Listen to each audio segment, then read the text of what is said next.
Show.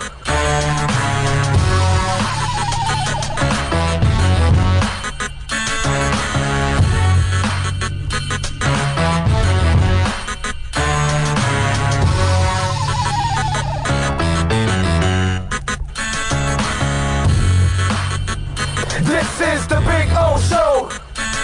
Oh, yes, we are ready to rock and roll, as they say. And we're coming to you live from beautiful Caneswear here in Davie. That's right. Come on out and join us. We'll be out here till 3 o'clock. Yesterday when we were out at VSS West Pines, a lot of you came by, and we appreciate that, man. Hell, we even had you guys purchase a gift for us, which was so nice. Yesterday was phenomenal day. Yeah. Hitting 1,000 on YouTube. Right. And then the six mark on downloads. Yeah. No, it was good. It was a really good day yesterday. We had an excellent day. We've been having an excellent 5 months since we started this whole craziness that I was going, well, I don't know where we're going with this. You got a Rush lunchbox. Yes, that was the highlight of the day yesterday. Wow. Was the Rush. And just so you'll know, okay, I put your Rush lunchbox right on the I got it in the studio, and I put it like right next to the Eiffel Tower. So when we're back in studio on Monday, it'll be right there. You'll be able to see the lunchbox. So there you go. I mean, Was Spider-Man okay with the location of the lunchbox? Yes. Spider-Man was good because Spider-Man's in a spot that we can't really put anybody else because it's really the only way that Spider-Man fits. So yeah, I guess we'll start. Any of the other gifts that ever come in, we'll have to try to accommodate them back there so people can see them in the studio. And we got other things planned that are coming very shortly. I'm just, everything. We appreciate any way that you guys can support us by downloading, by subscribing on YouTube, subscribing on iTunes or Spotify, Stitcher, SoundCloud, Google Play, whatever source you use to listen to us. We appreciate it. Visiting our sponsors like Caneswear and telling them that you heard it here. All of that stuff is, that's the way we're going to survive. That's the way we're going to be able to grow too, which is the stages that we're trying to move to give you guys even more sports talk, which is what we're aiming for now for you guys. Live sports talk, maybe a listen live button coming very shortly, all of that kind of stuff. So we're working on all those different things. So we're out here, by the way, at Caneswear at 2511 South University Drive in Davie. So come on out and join us, man. We'll be out here till 3 o'clock. Would love to meet any of you out there at Caneswear. And you can get any of the great Canes stuff, Dolphins, Heat, Panthers, a little bit of Marlins too. And they've got Inter Miami also, so really cool. And now when the jerseys come out in a couple days, that's the thing, man. The kits come out in a couple days for Inter Miami. Looking forward to that, man. That's going to be awesome. Man, that is absolutely fantastic that can't wait to sport a kit, Today I'm sporting my Caneswear shirt today. I figured we were coming out here today. I give Brett and all the great people a little bit of love on the show here today. And by the way, if you're, baseball season starting up, you're looking for a new baseball hat. The new baseball hats for the Canes are in now. How about that? Is that a sweet lid or what? Huh? That is a super sweet lid right there. That is a classic with a new kind of feel logo for Canes baseball, man. That is awesome. So if you want to go a little camouflage, you can do it. Or you want to go a little traditional with the new flair to it. Caneswear, baby. And you can order them online at caneswear.com and get it shipped right to your house. If you order over $99, you will get free shipping. So Brett, Jeff, all the great people out here at Caneswear, I promise you, they will definitely take care of you. And again, mention our show, okay? Please mention our show whenever you do any purchases out here or visit them at Caneswear. So good stuff there. We got a bunch of things to talk about. Yesterday, first of all, let's talk a little Celtics and Heat. The Heat are now 8-7 in their last 15 games. They're basically a 500 team now for the last 30 days. They've lost 2 of the last 3, and their losses are to teams like the Spurs, Knicks, Nets, Magic, Wizards, Clippers, and now Celtics. So a group of these teams aren't necessarily considered really good teams overall. And yesterday, the Celtics pretty much controlled that game. I think what you learned yesterday is that the Celtics are just better, period. And every time Miami tried to make a run, the Celtics answered back and said, no. We're going to put you in your place. You're not doing anything tonight. It also doesn't help that it was a back-to-back night. And yeah, I could give the Heat a little bit of an excuse there. But overall, I got to pick on them overall that they just weren't good enough.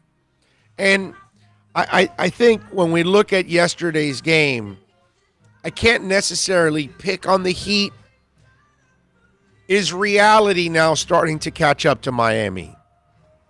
After the incredible start, and yes, they still have an incredible home record, but they're not incredible on the road. And now you look at them, they're basically a 500 team in the last month, and losses to teams that are mediocre or bad or average. A couple good teams, but most of them are, average, mediocre, nothing real special. And so you wonder now, is the rest of the league starting to catch up? Are the Heat kind of, I'm not going to say running out of gas, but I'm going to say maybe not able to maintain that start because it's not reality for them. And I think we're going to start to find that out now in the next month with this team because, you play against Orlando on Saturday on the road, you come home against Philadelphia, and then you start a 6-game road trip. So these next 8 games, we're going to get a nice feel for where Miami is at. And I think if you get 500, then we know what they are. And it's not what they started. It's more of what you've seen as of late. And these next 8 games will kind of be the second half of what you've seen in these last 15, where they're 8-7. We're not sneaking up on people. No. There's film. Yeah. They got us. It's not about film. They've had a half a season of that. I think it's more about everybody else is now getting better, raising their game. Whereas Miami peaked early. We have a bunch of guys that have never been here. Right, exactly. So they peaked early, and now everybody else is kind of, okay, because the start of the season, you're still trying to figure things out. Well, Miami figured their stuff out a lot earlier than everybody else, and now everybody is now playing their game, and Miami's game never got any better. You understand what I'm trying to say here? That's what I think is going on here. It's not about that they got film, because that doesn't make sense, because we're more than half a season in. So there's no way it's about film. They get the film on you in the first 2 weeks of the season. They know what the hell you're doing, who you are. They knew who Duncan Robinson was and Kendrick Nunn within the first month of the season. So that's not what it is. I just think that everybody else has gradually gotten better. They've kind of settled in, but Miami is what they are right from the get-go, and now everybody else is kind of caught up to them. That's what I think is going on. Now, if that's not the case, then Miami will pick it up from here on out. That's why I told you. You had like a 30-game sample in the first part of the season where they were really hot. Now the last 15, you've been mediocre. You're 8-7. You're nothing special, right? That's why I tell you these next 8 games, 7 of them are on the road. We're going to find out. Not only road, West Coast. Yeah. Okay? Yeah. I'm looking at it. Orlando, like you said, on the road, Philly home. And then they come back for Atlanta. And then it's Clippers, right. Sacramento, Portland, Golden State, right. Utah, right. And then we slide into Atlanta before we come back home. Right. I do my homework. I do my homework. The West Coast. Yeah. This is a late. Usually we do this at the beginning of January, our last West Coast. And let me tell you something. Because it's road games, there's no excuses. You're 8-7 in your last 15. You are what you are. You know what I'm saying? It's, you know, I'll give you a great comparison to this. Do you remember when the Panthers won 100 and some points with Gallant? We won our division. Right. Okay. They're a fraudulent team. That team lived off a 12-game winning streak. That was the difference in their entire season. We were in the playoffs, and they were an average team at best, is what they were, and snuck into the playoffs. But they lived off of that 12-game winning streak. That's what was the difference in their entire season. That made it up. You look at their records before and after, it's all right. It's what made that 12-game winning streak is what put them over the top. You know, that's all. You know how and crazy so that is? Miami, that's what it was in their first 30 or 30 whatever when they won 24 games and they were just red hot. And now they're 8-7 in their last 15, and they've lost to a lot of teams that they shouldn't be losing to. So that tells you they're taking a step back while like San Antonio started really slow, and now they're in the playoffs. They're right there in the Western Conference, you know, the bottom ringer. They're not going to do anything special, but you know what I'm saying? And that's because they gradually got better. Miami surprised everybody and then stayed where they're at. And everybody else kind of caught up and passed them. Nothing about game film, nothing about that. It's they have not improved. And that's the problem. And now we're going to find out what they are. And if you come back from this next 8 games and you're 3-5 or 4-4, you know, now we know what you are. You know?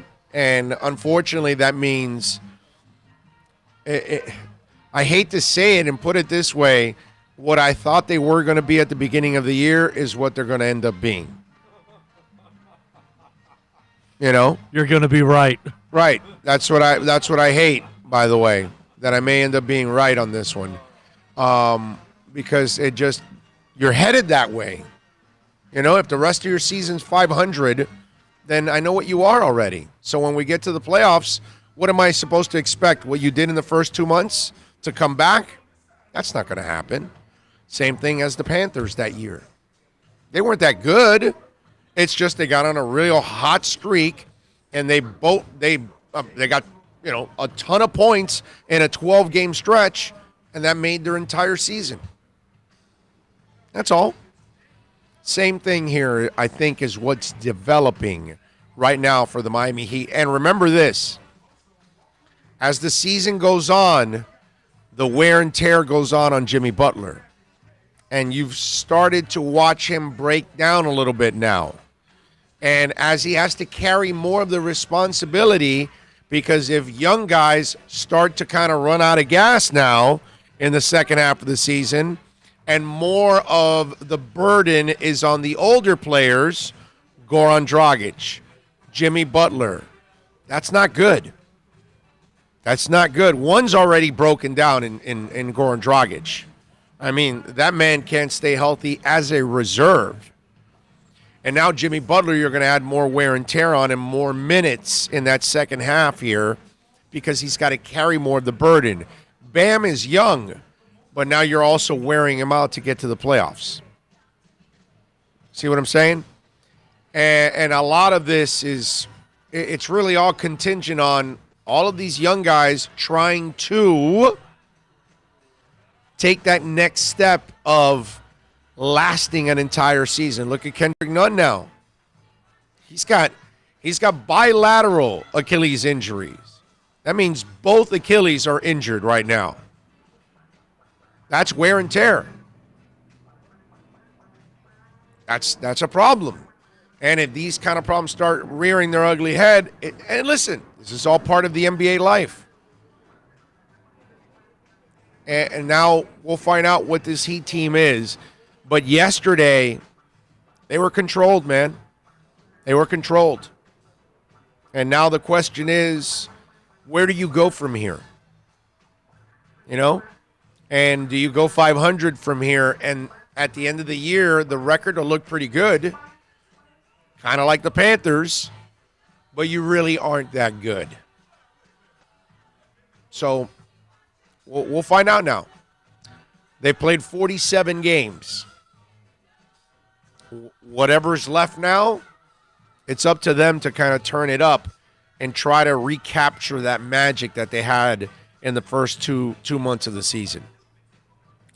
So there you go, 786-322-1105. That's 786-322-1105. If you want to get in on the accidentlawfirm.com text line, you can also reach out to us on Twitter. That's at Big O Show. And, of course, if you're watching on our YouTube channel, and we always appreciate those of you watching on the YouTube channel, you can always send in your comments on the YouTube channel. NorCal says, congrats on 1,000. Thank you, sir. NorCal, you coming by? Where? NorCal. Is he coming by? Why? Well, he's right here, right? Remember? Oh, that's right. Or do a drive-by. You Yeah. can drive by and wave, blow the horn. He doesn't have to stop. Remember the first time? But he's not in town, is he, for the Super Bowl? He is? No. No. No. Oh. Nico. Oh, sorry. Nico. Nico is the one that's got to come by. Nico has not chimed in yet, okay? Okay. All right, Nico. NorCal, I'm sorry. We'll see NorCal. Shortly. Yeah, we'll see him in Oakland. Yeah, we just actually rearranged our tickets last night to go to Oakland. It was great. Cost me $34, man. $34 to rearrange 2 tickets to go. We were going Fort Lauderdale to Vegas on the 20th of April, but for the draft. But we're going to go now the 18th over to Oakland because we're going to go for a couple days to see Pearl Jam. So now NorCal's not going into that concert with us. We'll probably hang out with him, have some lunch or something, but he's not going to Pearl Jam. You can't do that to him. It'll be torturous for him. But we'll see him out there. Good morning from NYC, the Big Mike says. Big O, are you going to get a chance to see Zach Brown Band this Saturday? Yes, I am, actually. A buddy of mine is getting some tickets, and he's inviting me to Zach Brown Band on Saturday. Saw them twice in New York. They put on a great show. You won't be disappointed. Dude, I have not heard one bad thing about the Zach Brown Band. Not one. Anyone that's been to a Zach Brown Band concert, and I ask them about it, it's always incredible praise for them. So I am dying to see Zach Brown. So I'm hoping, I think he will get the tickets. I'm going to go on Saturday. Big O, good game last night, but the boys fell short. Celtics, good team, also missed none. Yeah, they were also missing one of their best players too, by the way. Okay, Tatum was not there, and he's way better than Nunn. All right, so and when Nunn, I don't even know if it makes a difference or not. Yesterday, because I don't know which Nunn shows up. Is it the efficient shooting Nunn or the inefficient shooting Nunn? I don't know. He's young. Remember, he's got ups and downs. Good morning, Big O and chat. Congrats on 1K. Thank you very much, man of 1,005 holds. Big O and Bill, please let Brett know his brother in NorCal says, what's up? We will. Integra12384 says, congrats on 1K, Big O. Would I be the only one not disappointed if the Dolphins use their first-round pick to shore up other needs and draft a project QB later in the draft? Not at all, dude. Not at all. Not at all. I'm not the guy that wants to draft 2 at 5. I get it if they do. You know my thinking on that. Herbert's not the guy that convinces me at 5. So I don't mind drafting linemen and defensive ends and pass rushing linebackers and shutdown corners. I'm with you.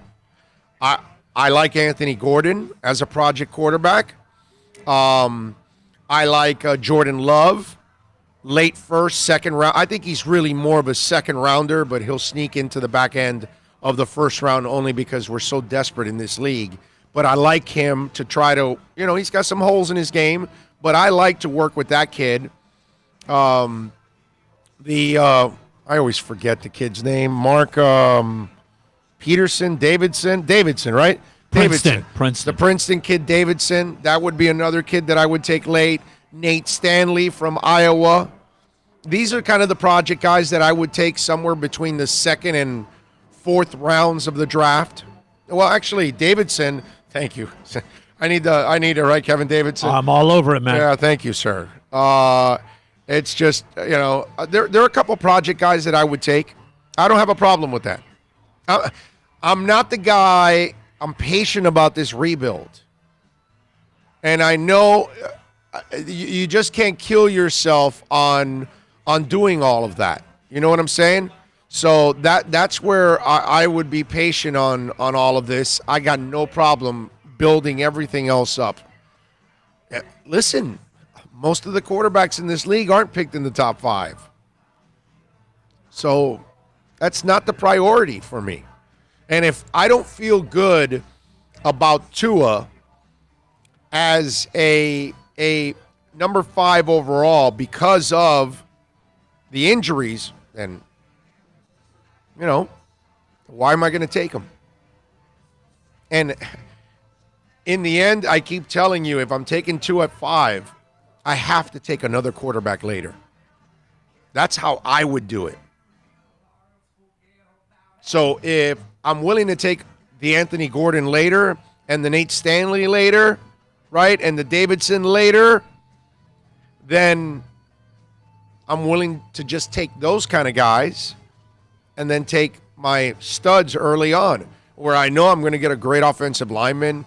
I can get myself a pass rushing defensive end. I can get an impact outside pass rushing linebacker. I can get a shutdown corner. If I know I can get those other big-time positions, hell's to the yeah. I'm not reaching for a receiver because this draft is loaded with receivers, and since I have 14 picks and I'm the Dolphins, I can take that receiver in the second, third round and get value because there's so many receivers. You know what I'm saying? So I got no problem with that. I'm with you on that. But, again, anybody that feels like me, that you're afraid of 2 already because of the injuries, and Herbert doesn't convince you, then you're fine doing all of that at 5 because you're not getting Burrow. You get it? So that's where this philosophy that I have and you have works. But if you are locked in on Herbert at 5, or you're willing to take 2 at 5, then you're not part of this kind of thinking that we just brought up. I personally like for us to draft Lawrence for next year. How do you draft Lawrence, sir? Now, that's where we're getting ridiculous. This guy won 5 games with no talent. You're about to give him 14 draft picks. You'll probably find another gem or 2 in undrafted college guys, and you'll add some free agents. Don't you think that that Brian Flores, and he has a 5-win schedule, so it's a bad schedule. You don't think he's going to win 7-8 games now? So how the hell do you draft Lawrence when he's going to be number 1? And if you want to trade for that pick, you would have to trade away 3 entire drafts. Remember when they did 1 for Ricky? This will dwarf that, bro. Dwarf it. Because whoever has number 1 next year is not letting go of Trevor Lawrence. Trevor's asking price would be more than Burrow this year, right? Oh, my God. It's right? not even close. Not even close. Integra, your first text was solid. Your second text, you must have been smoking some weed. Do me a favor, Integra. When you're smoking weed, pick out the seeds. I don't know. Maybe you're smoking some stuff that's really bad for you. Maybe you should fly to California or Colorado where it's legal. You might be able to get something better. I love that fantasy stuff that some of you guys play. Now, let's hold off. I want to get Lawrence next year. Like, it's that easy to get Lawrence. Like, you don't look at the landscape around you. You actually have a coach that you thought, most people thought he was going to lose every game or maybe win 1 or 2, and he went and won 5. With no talent. Let's point out this year. The whole direction was all about Tua, right? Right. Look how everything went askew. Here's Burrow. Here's an injury with Tua. Tell me the whole original plan hasn't been disrupted and totally reset. Because you can't play It's fantasy 1 year. football. Writing and talking on TV and radio saying that they let go of Tunsil because they were already planning on a right tackle for Tua.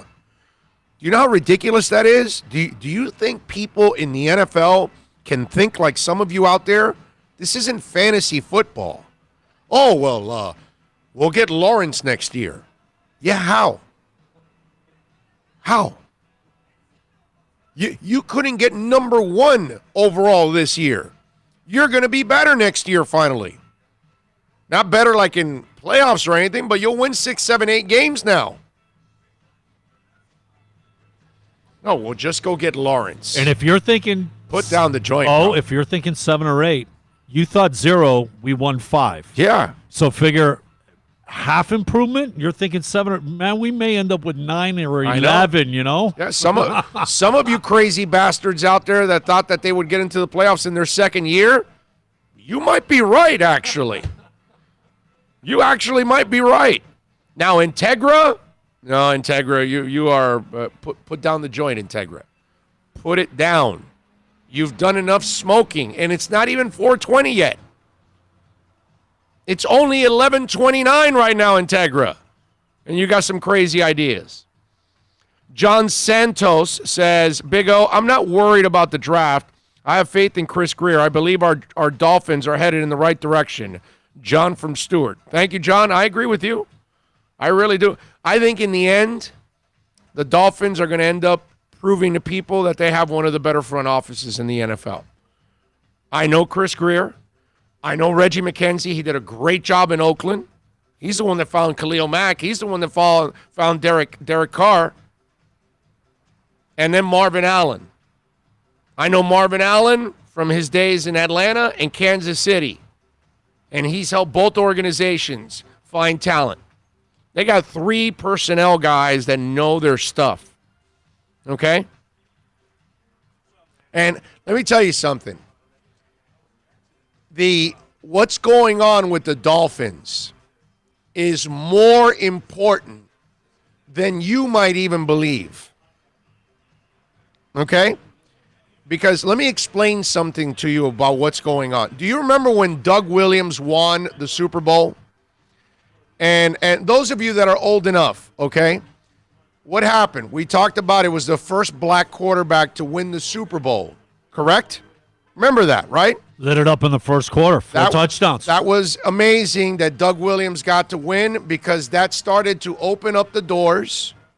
And then we didn't have these ignorant idiots out there. Well, the black man can't be a quarterback, and the black man can't be a middle linebacker, and the black man can't do this and that.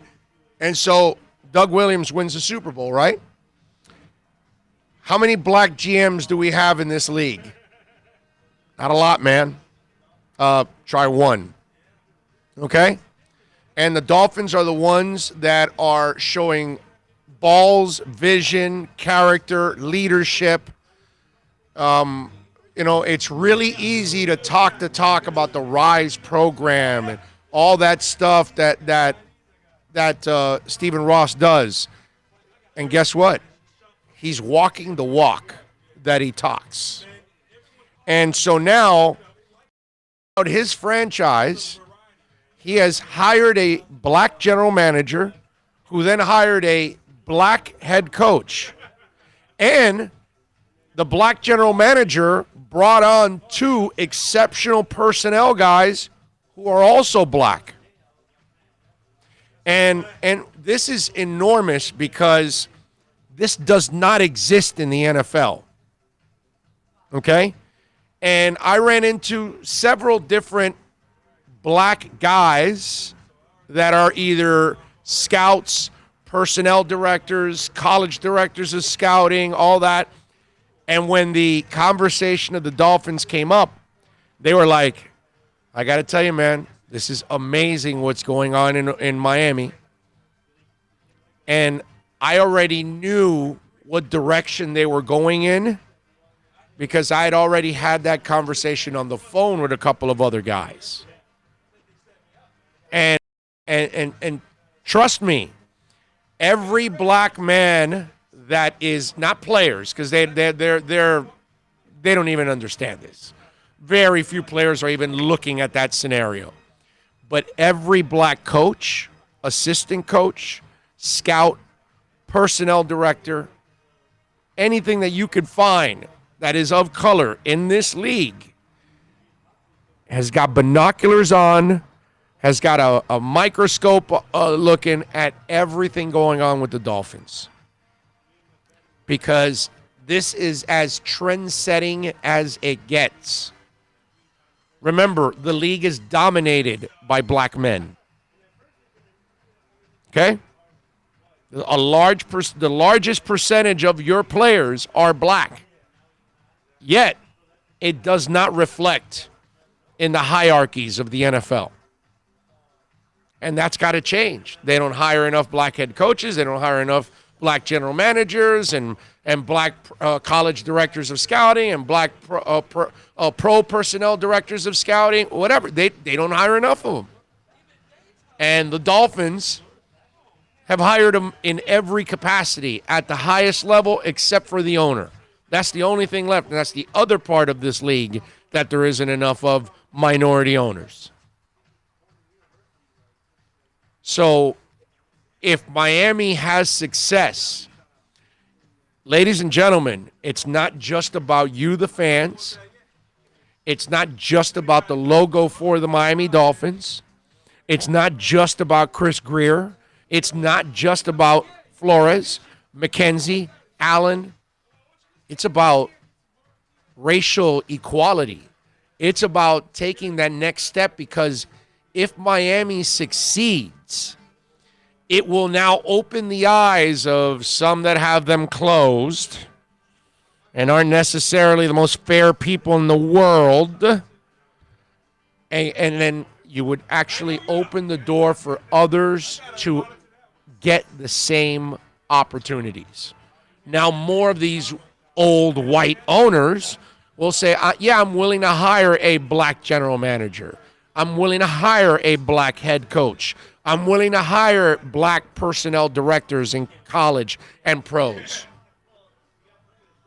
That's why this whole, I'm going to call it an experiment, which is completely unfair.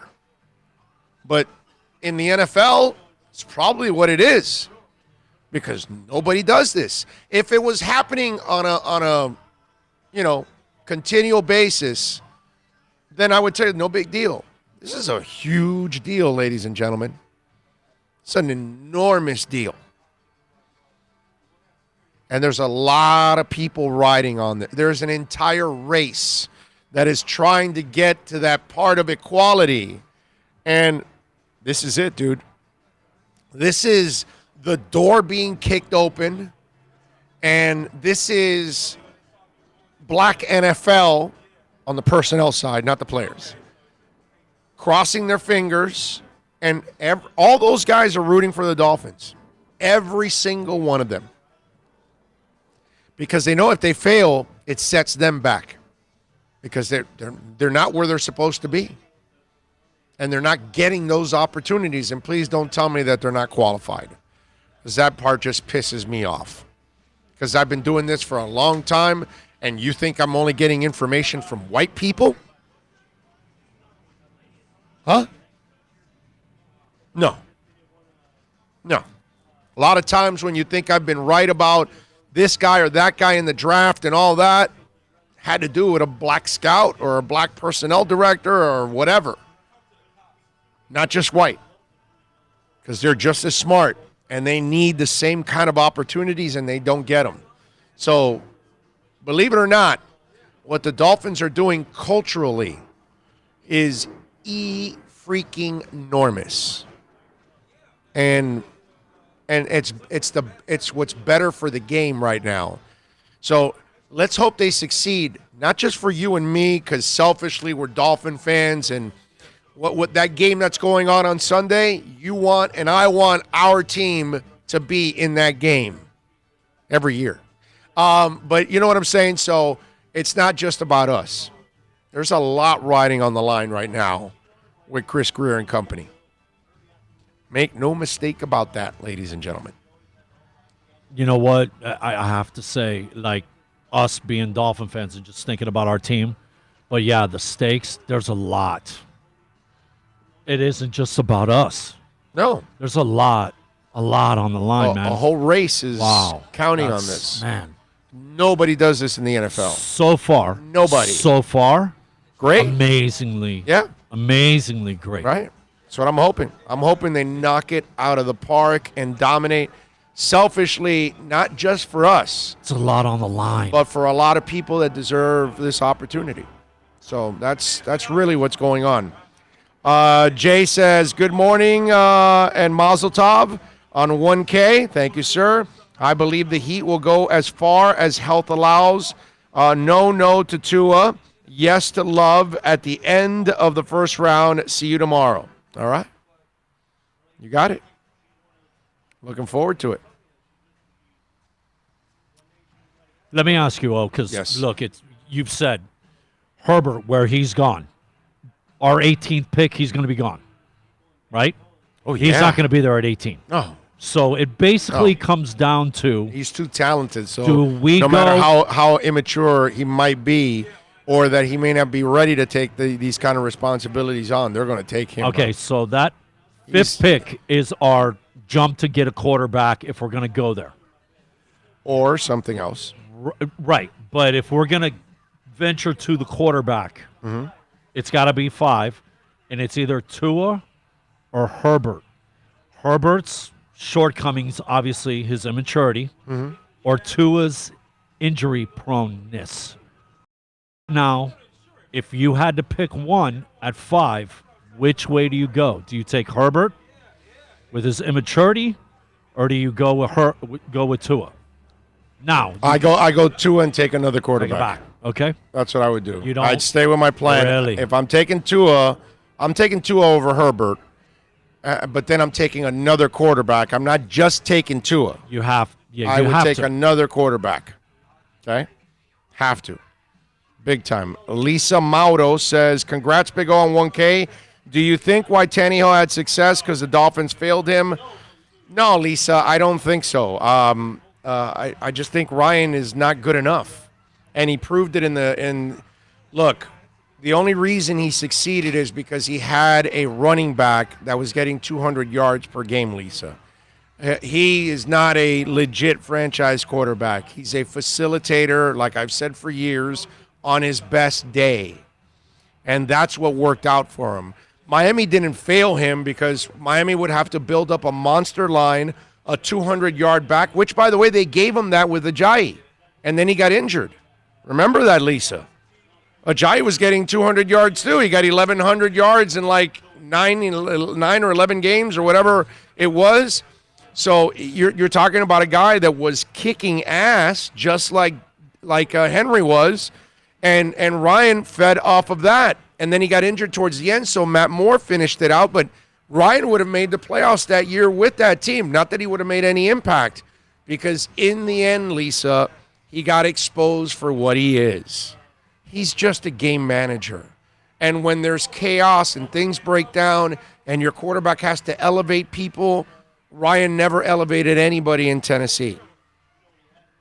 Okay? He facilitates at best. He wasn't going to do anything here. It was time to move on. Some of you have to let it go. Ryan's not good enough. That's all. So it's just one of those deals. Don't fall for the banana in the tailpipe, Lisa. That's what I would tell you. Let's see, what else do we have here? Flipside Fishing loves picking out the seeds line. John Rouse says Tua and them all linemen and cornerbacks. John Dawson says, listening from Vietnam, keep up the great stuff, Big O. Thank you, John. Out in Vietnam. Wow, that's awesome.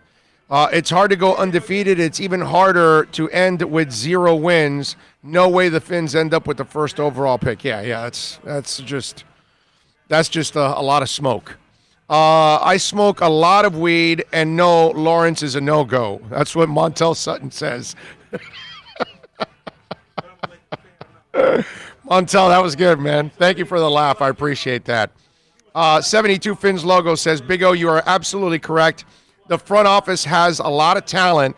That's why we're not drafting. Tua, they are not going to get an injury-prone player that's in college and's been hurt. Imagine in the pros. I hope not, man. I'm not. I love Tua the player, but the injuries, they scare me. Dougie Fresh says, Big O, perhaps the Finns having mostly people of color will be like the 4-minute mile. Once Bannister broke the 4 minutes, the impossible seemed possible, and 5 others did it shortly after. Amen, man.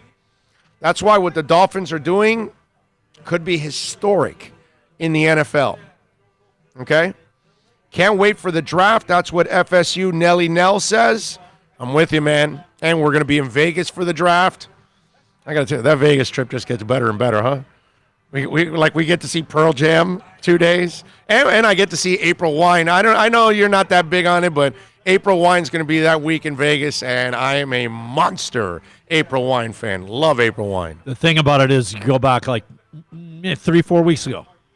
There was nothing. There was no nothing. Concerts, yeah. We even lost a couple acts, right? Yes. Came off the bill. We're not going in the right direction. We're not adding. We're reducing. Yeah. And then Pearl Jam chimes. Yeah, but that's not Vegas. We had to go somewhere else. Well, but in the time frame. Yeah. It chimes in. It's Yeah. doable. Yeah. Bada bing. April Wine. I know you're excited about it. Oh, man, I can't wait. That's going to be awesome. That's so old school, man. I know. That's before MTV. Yeah, little sign of the Gypsy Queen. Michael Pulisic, are you Pulisic's brother or something, bro? Give me a kid, bro. Come on. You doing need another. You still have Rosen, who is just a wild card like any other QB you draft later. You are correct, sir, but that won't stop me from drafting other quarterbacks. I'm not going to hand the job to Rosen. I want to bring in others and bring in competition. But I haven't given up on Rosen, but it's up to Rosen to force his hat in there. You know what I'm saying? So it's up to him. Lisa says he had 3,200-yard games and he had 3 200-yard games and 1 100-yard game outside of those. He didn't really put up eye-opening stats.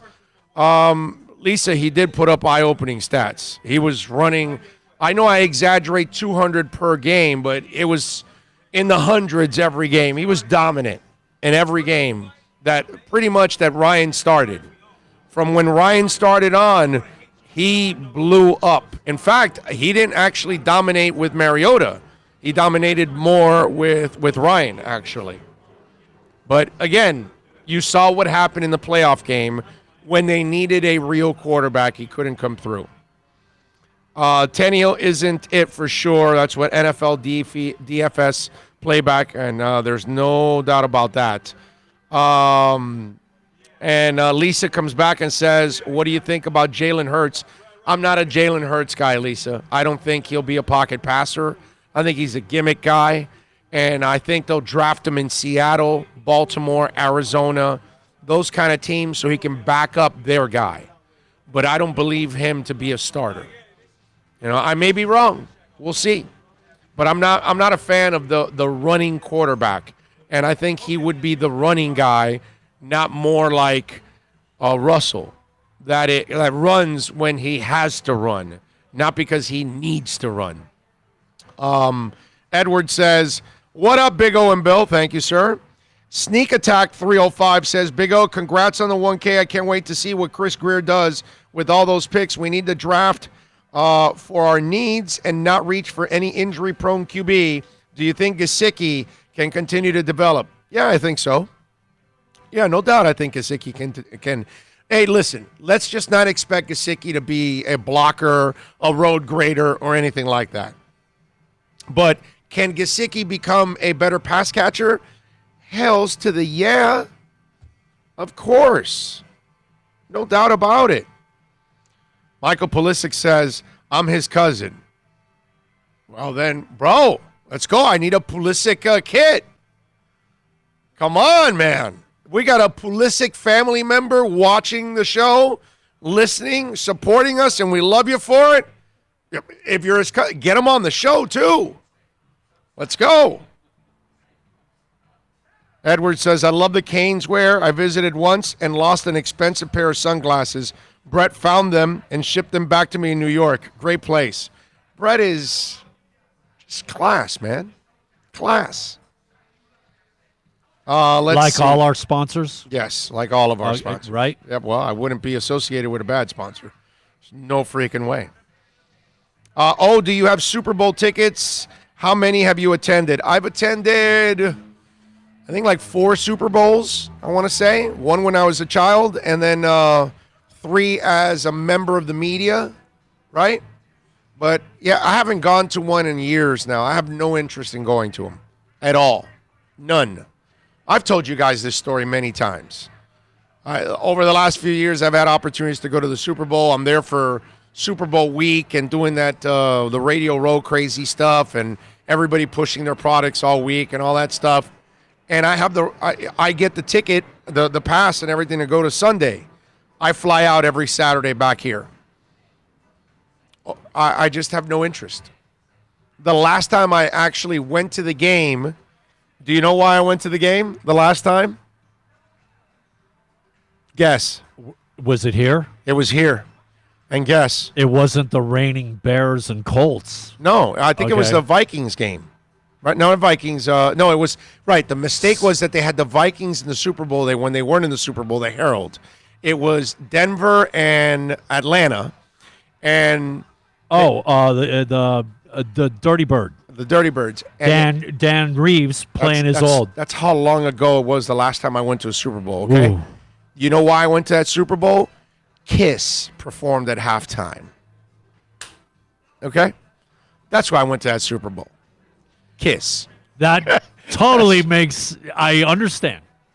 If not, what do I care about the Dirty Birds or any of these clowns? I've said this already for many years now. The next time I walk into a Super Bowl, the Aqua and Orange are playing. If the Aqua and Orange are not playing, I'll be home watching it. I'll work somewhere for it, like I'll be at a sports bar locally or something, make a little jingle for it. Fine. I got no problem with that. I'm on Mad Dog, actually, on Sunday. I'm on Sirius on Channel 82 from 3 to 6:25, leading right up to kickoff. You know what I do at 6:25? I turn off my studio, I walk downstairs, and I sit in front of my TV and watch the game with my family and my dogs. I'm done. I'm good. Life is excellent for me.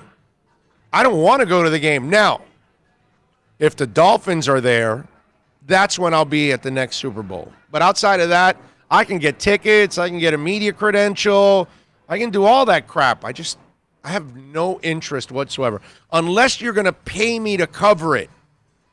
And they really are not paying me to cover it.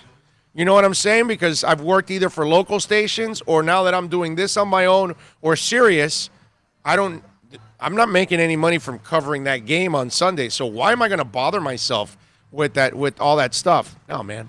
Not interested. Look, you see, I haven't pulled up. If I'm not mistaken, that's Minnesota, the highest scoring offense.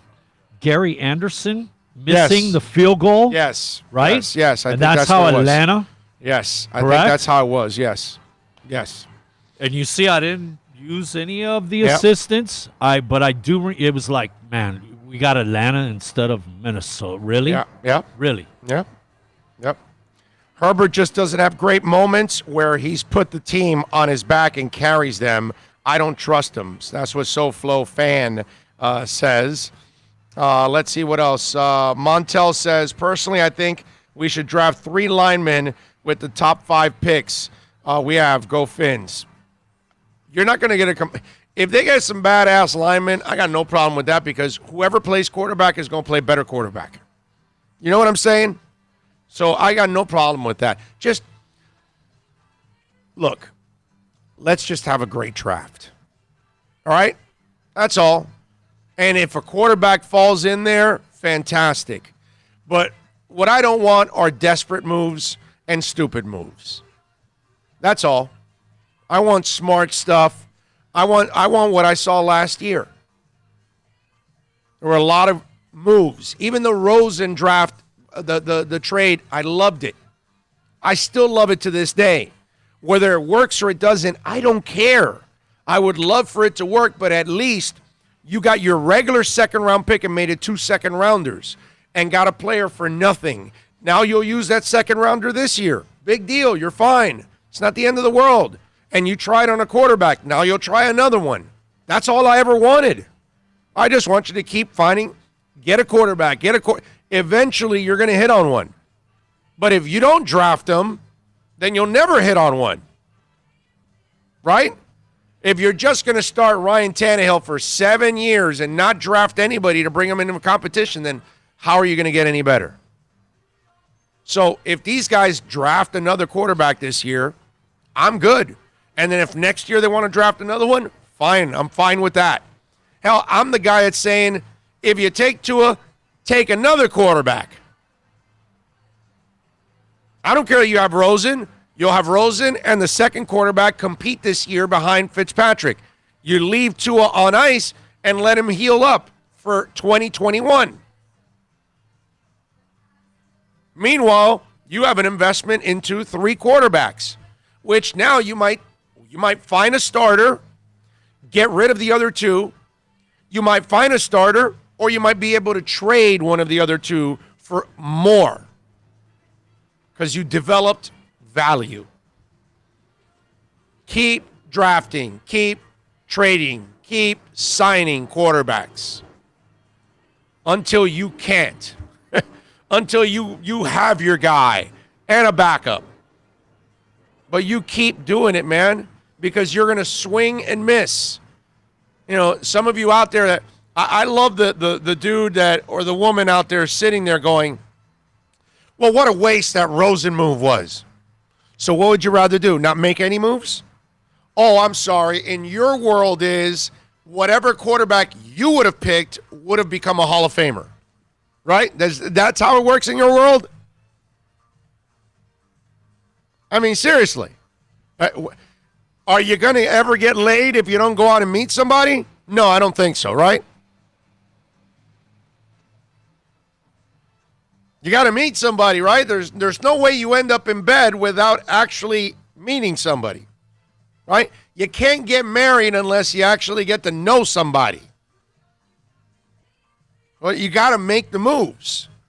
Well, Dolphins are making the moves. But you can't be ungrateful either and say, well, that Rosen move. What do you want him to do? He could be had for nothing. And that's exactly what they did. And it affected their cap in no way, shape, or form, which is a lot better than signing Matt Flynn, like a lot of Dolphin fans wanted years ago, and that would have been a bust, and it would have been a cap hit. That would have been also bad. There's no cap hit here.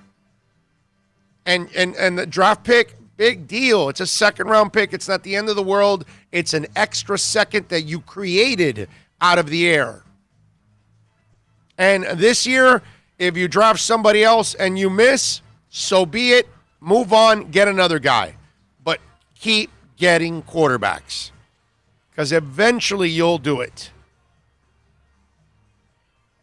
You'll hit, man. Like Seattle hit on Russell Wilson when they went in 4 different directions that offseason. Ron Wolf has Brett Favre in camp, but yet he has Aaron Brooks, Mark Brunell, and some guy named Kurt Warner in camp also. He ends up cutting Kurt Warner, who then goes on to bag groceries, play in the Arena League before finding his way to the Rams. And he trades Brooks and he trades Brunell and then goes and draft Matt Hasselbeck. All with Favre. Ladies and gentlemen, you never stop searching for quarterbacks. Never. No matter what. I don't care if you got Dan Marino, Johnny Yu, Terry Bradshaw, Joe Montana, Pat Mahomes, Tom Brady. I don't care who you have. Even if you have a stud, keep drafting quarterbacks. You don't have to draft them early in the draft when you have a stud. But, man, if there's a guy you like in the second, third, or fourth rounds that's got some skills and you think it can be polished up, do it. So, for me, I love what they're doing. You got to just keep trying, man. Keep swinging. Keep swinging. Eventually, the meat of the bat is going to meet that ball, and it's going to go right over the fence, and we're going to have our next great quarterback down here, and we'll finally see. The beauty of the quarterback is hope, right? Because that's what it's all about. When you have that guy, you have hope. When you have Dwayne Wade, you had hope, because that's your quarterback of your basketball team, right? And if you have Neymar, you have hope. You know, that's what it's all about. And that's what Kansas City feels every week, because they got Pat Mahomes, man. That's what Green Bay feels every week, because they got Aaron Rodgers. That's what we used to feel when we had Dan Marino. There was always hope. And nothing gives you hope like that quarterback. So you got to keep drafting. You got to keep trading. You got to keep signing, because that's what's going to elevate your franchise eventually. Because when you get that guy, it's over, man. Everybody feels better. The guy that's doing the grounds, you know, like in Major League, they suck and all that stuff, those 2 guys in Major League, right? And then when they're doing really good, those guys, hey, yeah, they're pretty good and all that. Everybody feels better, man. The secretary has a strut. The people selling candy and beer, they feel better about selling it in a great environment because there's hope. Everybody's smiling, laughing, high-fiving, cheering, all that. The mood changes, man, because when you got that guy, it's a whole different ballgame. And that's what Chris Grier has to find. And he has to find it, and he has to be relentless about it. Bringing one quarterback in at the best position that he could possibly be at without really hurting the team. And now he has set himself up to go ahead and get more quarterbacks now. But we got to give him time. All right, let's do this. I did an hour straight of talk, right? I didn't break, right? Well, remember, you hit 56 earlier in the week. I let you go. I did an hour. Hey, do you ever get an hour straight of talk in radio? 59, 58, 59, 59. Yeah. Here, look. Yeah, no breaks. Look. 1 hour straight of radio. First of all, most people can't do this. That's the thing, okay? That's the problem. Most people can't do this. They can't talk for an hour straight. Oh, Lord. This is like a real sports talk show. We just threw the line out there and let you run. Yes. And you did. You got way, way, way far away from the boat. You guys mind if I take a minor break? We're going to here? reel you back in. We're going to reel you back in and get you back on the boat. Yeah, I gotta I gotta rest a little bit, So give me a 2-minute break here. Remember, Murias Dental. We're my Invisaligns, baby. They are the Invisalign and implant experts and state-of-the-art equipment. The Murias family is amazing. Father and son have created just an awesome, awesome place. They treat you like gold. The people there are so fantastic. Seriously, they're really into the service, okay? Put it this way. He's so conscious of it. A lot of these dentist office, well, they close at 5 and they're done. And then that means you got to take a day off. A couple days in the week, they actually open till 8 o'clock at night. For some of their clients that, hey, man, they don't want to lose money to go to the dentist. Some people have to, take a day off, a half a day, and they're losing money. No, at Murias Dental, they even open later. So implants, Invisaligns, you want to get a nice, bright, and beautiful smile for 2020, call Murias Dental, man. Support the people that support us. 305-821-0231. Whether it's root canals, you want to clean your teeth, cavities, you name it, state-of-the-art equipment, call Eric. 305-821-0231. The website, muriasdental.com. Is Zach Thomas a Hall of Fame? Plus tax, tech title. It includes $8.99 dealer fee on approved credit offers and 11/10/19. Over 1,500 Toyotas are on the ground, and truckloads of new 2020 Toyotas just keep on coming.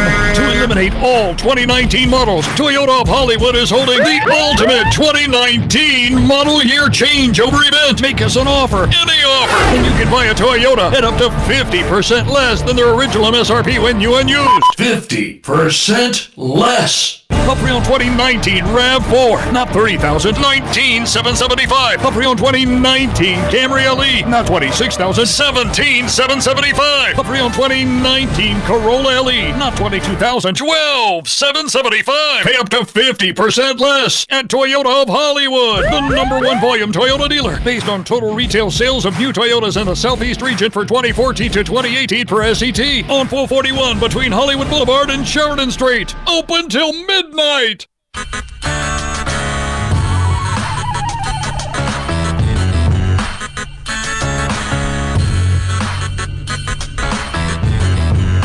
This is the Big O Show. Thinking about buying or refinancing a home? Act now. Home values are ticking up. Don't put off making a move any longer. Call Michael Kodzie now at Choice Mortgage Bank, 561-441-2730, while mortgage interest rates are still at historical lows. Call now to get pre-approved and buy your dream home. If you're currently paying over $800 a month for rent, call 561-441-2730 now before interest rates go up. Down payments as low as 3.5%. Veterans may qualify for no money down. If you own a home, but you're upside down, Michael Kodzie can help. If you're being denied by your bank or your loan process is taking too long, call 561-441-2730. Act now while fixed rates are still under 3.5%. Offices in Boca and Boynton Beach. Rates and terms subject to change daily without notice. Equal housing lender. NMLS 122081. No one expects to get into a crash, but I expect you to go to accidentlawfirm.com if you do. Make sure when hiring a driver, you go through a rideshare app so that you can be covered by the insurance, which can be up to $1 million whether you're a passenger or a driver. In other words, don't try to save a few bucks by paying cash instead of going through the app. I'm attorney Bobby Nunez from Nunez Law in Miami, and we're here to help you through the process. Go to accidentlawfirm.com for a free consultation from me, Bobby Nunez. That's accidentlawfirm.com. America's safest and best-selling compact luxury SUV is at Acura of Pembroke Pines, and this is how we do it. RDX, $339 a month at Acura of Pembroke Pines, the #1 volume Acura dealer. The world's biggest band is coming twice. Metallica. Headlining the Welcome to Rockville Music Festival. 2 different nights, 2 different sets. The weekend of May 8th through the 10th. Go to welcometorockvillefestival.com for all information. Get your tickets on sale right now. The one, the only Metallica. Go to welcometorockvillefestival.com.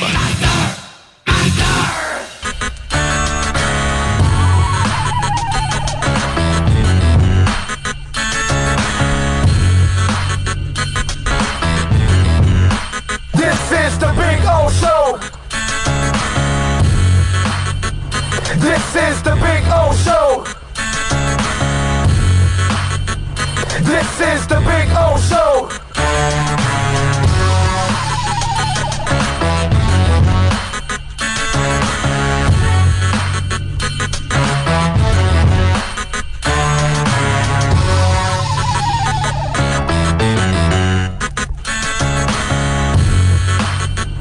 This is the Big O Show. This is the Big O Show.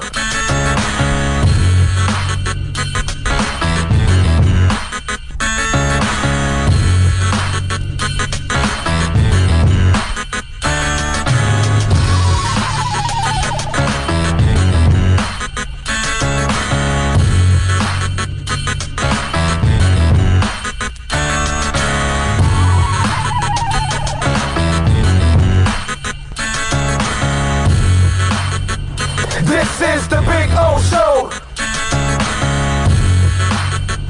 This is the Big O Show. This is the Big O Show. This is the Big O Show.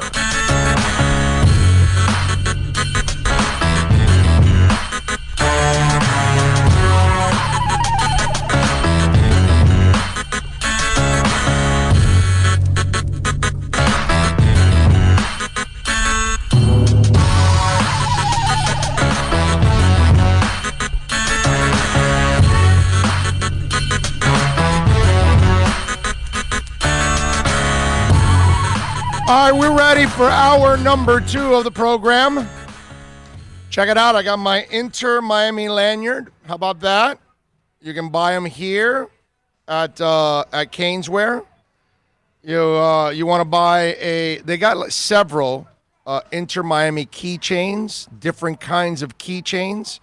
Inter Miami. See? I mean, they got all kinds of stuff. How about a little towel? You want a little Inter Miami towel? How about that? You got a fan cave for Inter Miami? How about that? I mean, they've got all kinds of things there for Inter Miami. You got to check it out here at Caneswear, okay? And by the way, Michelle Kaufman will join us at 2 o'clock for our our Inter Miami segment with Michelle Kaufman. I'm actually going to buy this lanyard. I'm going to buy this lanyard and hang it from my car. You're just waiting for the first opportunity for us to go to a practice or a practice game and sport your. Yes. Yes. I know. I'm looking forward to it. I can't wait, bro. I got to call. I haven't talked to the Inter folks in a couple weeks here. I got to call them. Benjamin Lyle says these new coaching hires, along with Greer, Flores, Marvin Allen, make me feel like we really have inside track on a lot of these incoming draft class. Excited for April. I don't know about, any kind of insight, my man, but I just feel like you've got really good people here. And I think I think we're headed in a really, really good direction. And there's going to be a lot of people that are in a couple years after they were joking and taking shots at us and all that. They're the ones that are going to regret it because they're going to go, wow, these guys did the right thing. They built it the right way. Big O, give me your thoughts on Jimmy Johnson calling Diaz and giving advice on the Canes. Good. I'm glad he did. I hope he took the advice because he needs as much advice and as much help as possible. Manny looked like he was an absolute disaster this past year. What else do we have here? New York, hey, Abusa? Is that what it says here? Build the trenches first. Get a running back. The new OC runs a simpler offense. might be what Rosen needs. Kelvin says, congrats on the 1,000 subscribers. See you in Vegas. See you in Vegas, Kelvin. Looking forward to that. Let's see. What else do we have here? Ty says, Big O and Bill, good afternoon to my guys. Thank you, sir. Take a break, bro. 100. We are still tuned in. Montel, yes. Thank you, my brother. Did I bother you talking for an hour? Big O, you should definitely consider doing an AMA on Reddit. Fans would love it.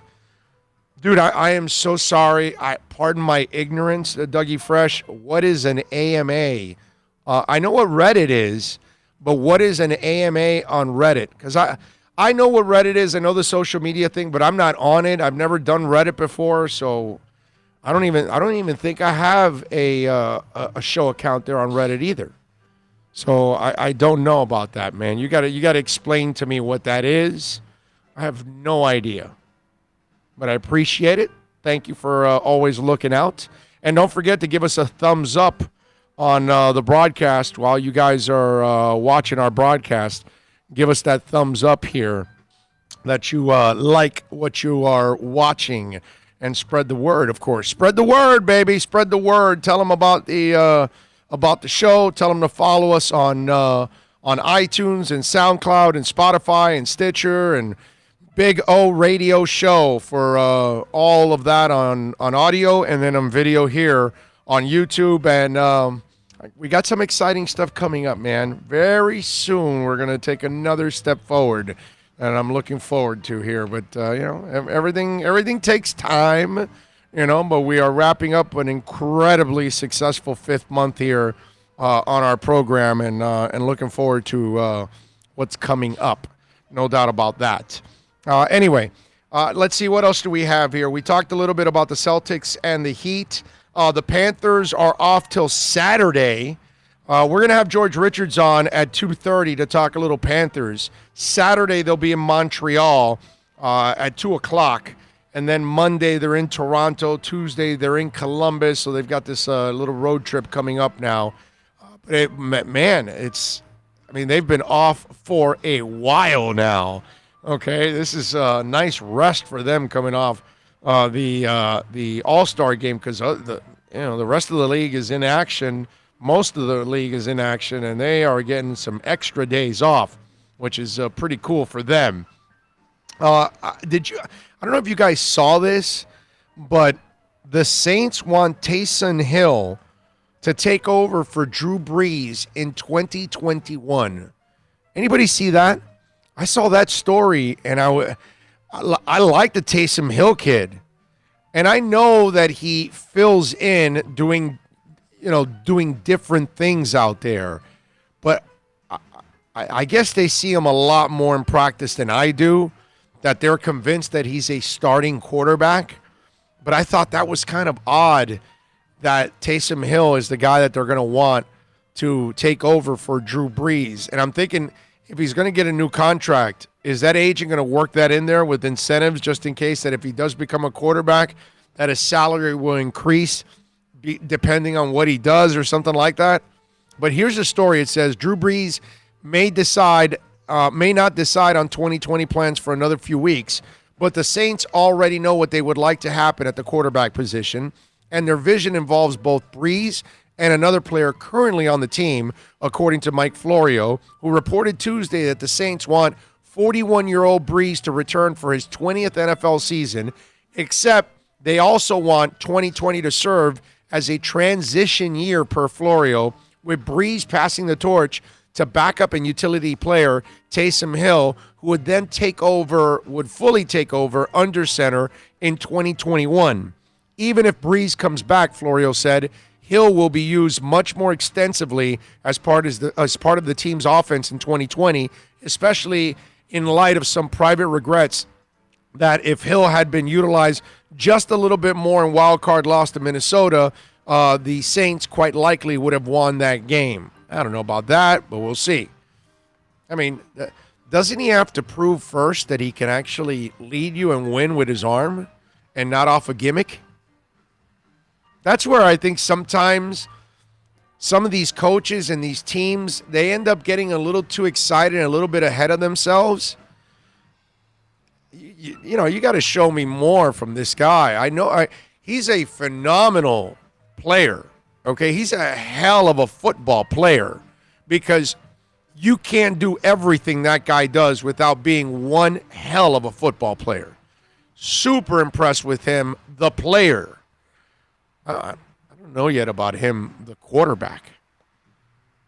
That's a little crazy. I hope you're thinking of drafting somebody too, just in case, and protect yourself. Okay? Now, I know they have Bridgewater under contract for one more year, but man, that's one when I saw that, I was like, really? You're gonna make that commitment to that guy already at this point? I found that kind of odd. 786-322-1105 on the accidentlawfirm.com text line. That's 786-322-1105 if you want to get in on the accidentlawfirm.com text line. You can also reach out to us on Twitter. That's at Big O Show. Follow us there as always. That's like a 24-hour talk show. And on Instagram at Big O Radio Show. Big O, I saw Fox Sports Mexico report that the Patriots and Dolphins will be playing in Mexico this year, and don't know if you heard it, if it was true or not. G from Pennsylvania. Well, word is that that's not an accurate report. All right? So I don't know. I know as much as you do, put it that way. Okay? That one is one where it has not been confirmed, let's just say. I'm looking at Tom Kiefer here. He just released a brand new single called Hype. Did not know that. All right.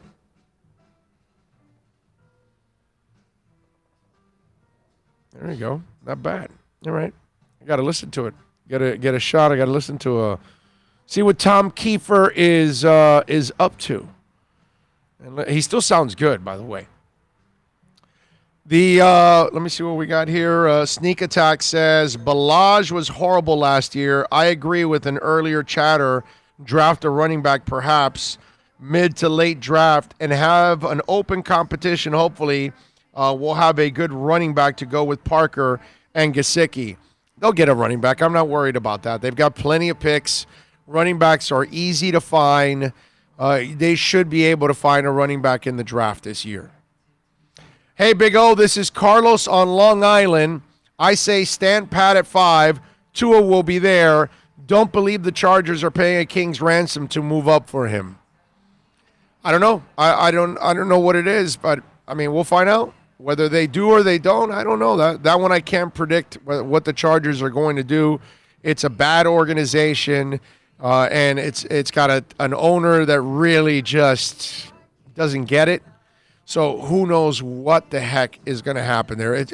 It's hard to predict something like that with the Chargers because they're such an oddball organization with that owner. That's why I would tell you that, I don't know. But if you listen, I'm good at staying at 5 and take the best player there.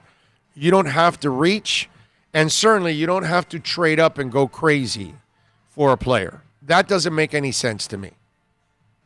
This is why you amassed all these picks, so you can get good quickly, not trade a bunch of them for one player. That kills everything that you did. It doesn't make any sense.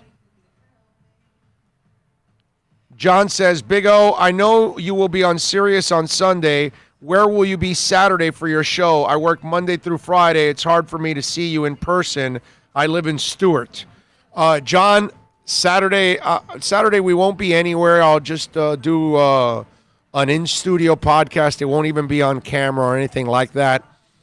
So Saturday I won't be out, my brother. But I'll be at the Zach Brown concert on Saturday. I don't know if you're going to that at the BB&T Center. Love to meet you there. We can do that. Big O, what round do you think the LSU running back is projected? Mid-rounds. He's a He's a early third day guy, I would say. Maybe late second, something like that. I go to Miami almost every weekend, John says.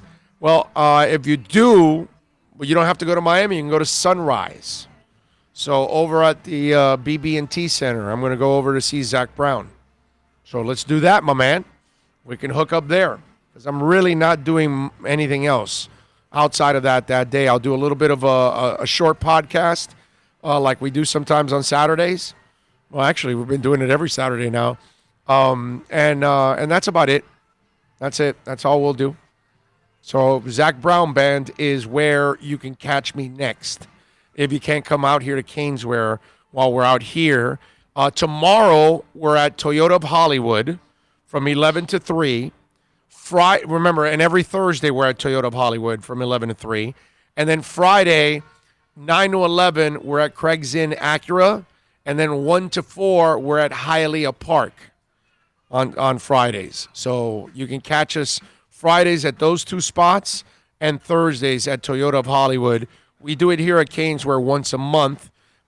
Yesterday we were at VSS West Pines. That's once a month. A lot of our other sponsors are once a month. And by the way, if you want to be a sponsor of our program and have our program come to you and do the show, or you just want to be a sponsor of our show, you can reach out to us. Reach out to me on Twitter through my DM if you want at Big O Show on the accidentlawfirm.com text line, 786-322-1105. Love to get together with you and talk about your business and be a big part of what we're doing and what we're going to grow into.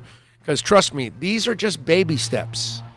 There's some other things that I'm working on that I think you guys are going to love a lot. And it's going to be a lot of fun. I'm telling you. Working on some really, really sweet stuff that we're going to end up growing into here on the program. So watch us, follow us, and support us any way that you can, whether it's by listening, watching, following, sponsoring, visiting our fantastic sponsors like the great folks out here at Caneswear. So many ways, folks. So make sure you do that out here. All right, 786-322-1105. That's 786-322-1105 if you want to get in on the program. And we do want to remind you that Toyota of Hollywood, where we're going to be at tomorrow, is a proud sponsor. 400,000 square foot state-of-the-art facility. They're open till midnight. They've got all kinds of programs like 0% financing for 72 months. They'll make your payments until 2021. I mean, so many different ways you can get on out there and take advantage of some great deals of the number one volume dealership when it comes to Toyotas in the Southeast United States. And, of course, that's at 1841 North State Road 7, just a couple blocks south of that big, beautiful guitar on the Turnpike, and that is Toyota of Hollywood. Now, I don't know if you guys saw this, and please don't take this the wrong way, okay? Because I know it's maybe it's the wrong time to say this. I don't think it is, but I'm a guy that I like to be brutally honest about everything. You know, if I screw up and everything, I'll come clean and say, hey, man, I screwed up, and you got to move on and learn from it and all that. There is now a petition to try to make Kobe Bryant the new NBA logo. And I got to tell you something. This is where we get so ridiculous as a society. And we overreact on things so quickly. And look, Kobe Bryant is a phenomenal player, one of the greatest players of all time. Putting him as the logo is not going to bring him back. And if anybody would become the logo, would be Michael Jordan. Okay? I'm sorry, but that's this conversation about a petition. Here's what it says. A petition to change the NBA logo to Lakers legend Kobe Bryant following his tragic death has garnered 2.5 million signatures by Tuesday evening. His 13-year-old daughter Gianna and 7 other people died when the basketball legend's helicopter crashed into a hillside in Calabasas, California. The current logo features another Los Angeles great in Jerry West, who considers himself a surrogate father to Bryant. The 81-year-old, whose silhouette has been the logo since '69, had previously said he wished they would change it. When he heard about Bryant's death, West told The Athletic, "It felt like losing my son. To watch the time and effort he put into the Mamba Sports Academy and something that most athletes never consider, and to see career change the way it did, it was just amazing. He was going to make a legendary career outside of basketball, and it was taken away so quickly. It's just indescribable to me." Now, this is, Snoop Dogg, Usher, Meek Mill all put their support behind the idea of proposing it, right? And they credit the designer Tyson Beck. New logo at NBA, let's do what's right, Snoop Dogg wrote on Instagram. Is it what's right, or is it what's emotional? And look, Laker Nation's emotional. The Kobe Nation is extremely emotional. But let's not get ridiculous now. Okay? And it's not I don't mean it by any insult, by any stretch whatsoever. But if you're going to make somebody the logo, it has to be the guy that everybody looks up to. Not everybody looks up to Kobe. But I know everybody, including Kobe, looked up to this guy. And that's Michael. That's the guy that's got to be the logo. I mean, if we're going to change it, that's all I'm saying. Not that you have to change it. There's nothing wrong with the logo that you've had forever. But this whole thing, because we just lost Kobe and we're emotional about it, let's also, if you're going to make a decision, make a rational and logical decision. Don't make one based on emotion. And putting Kobe Bryant as the logo of the league is purely on emotion. Because you can argue Tim Duncan as much as Kobe.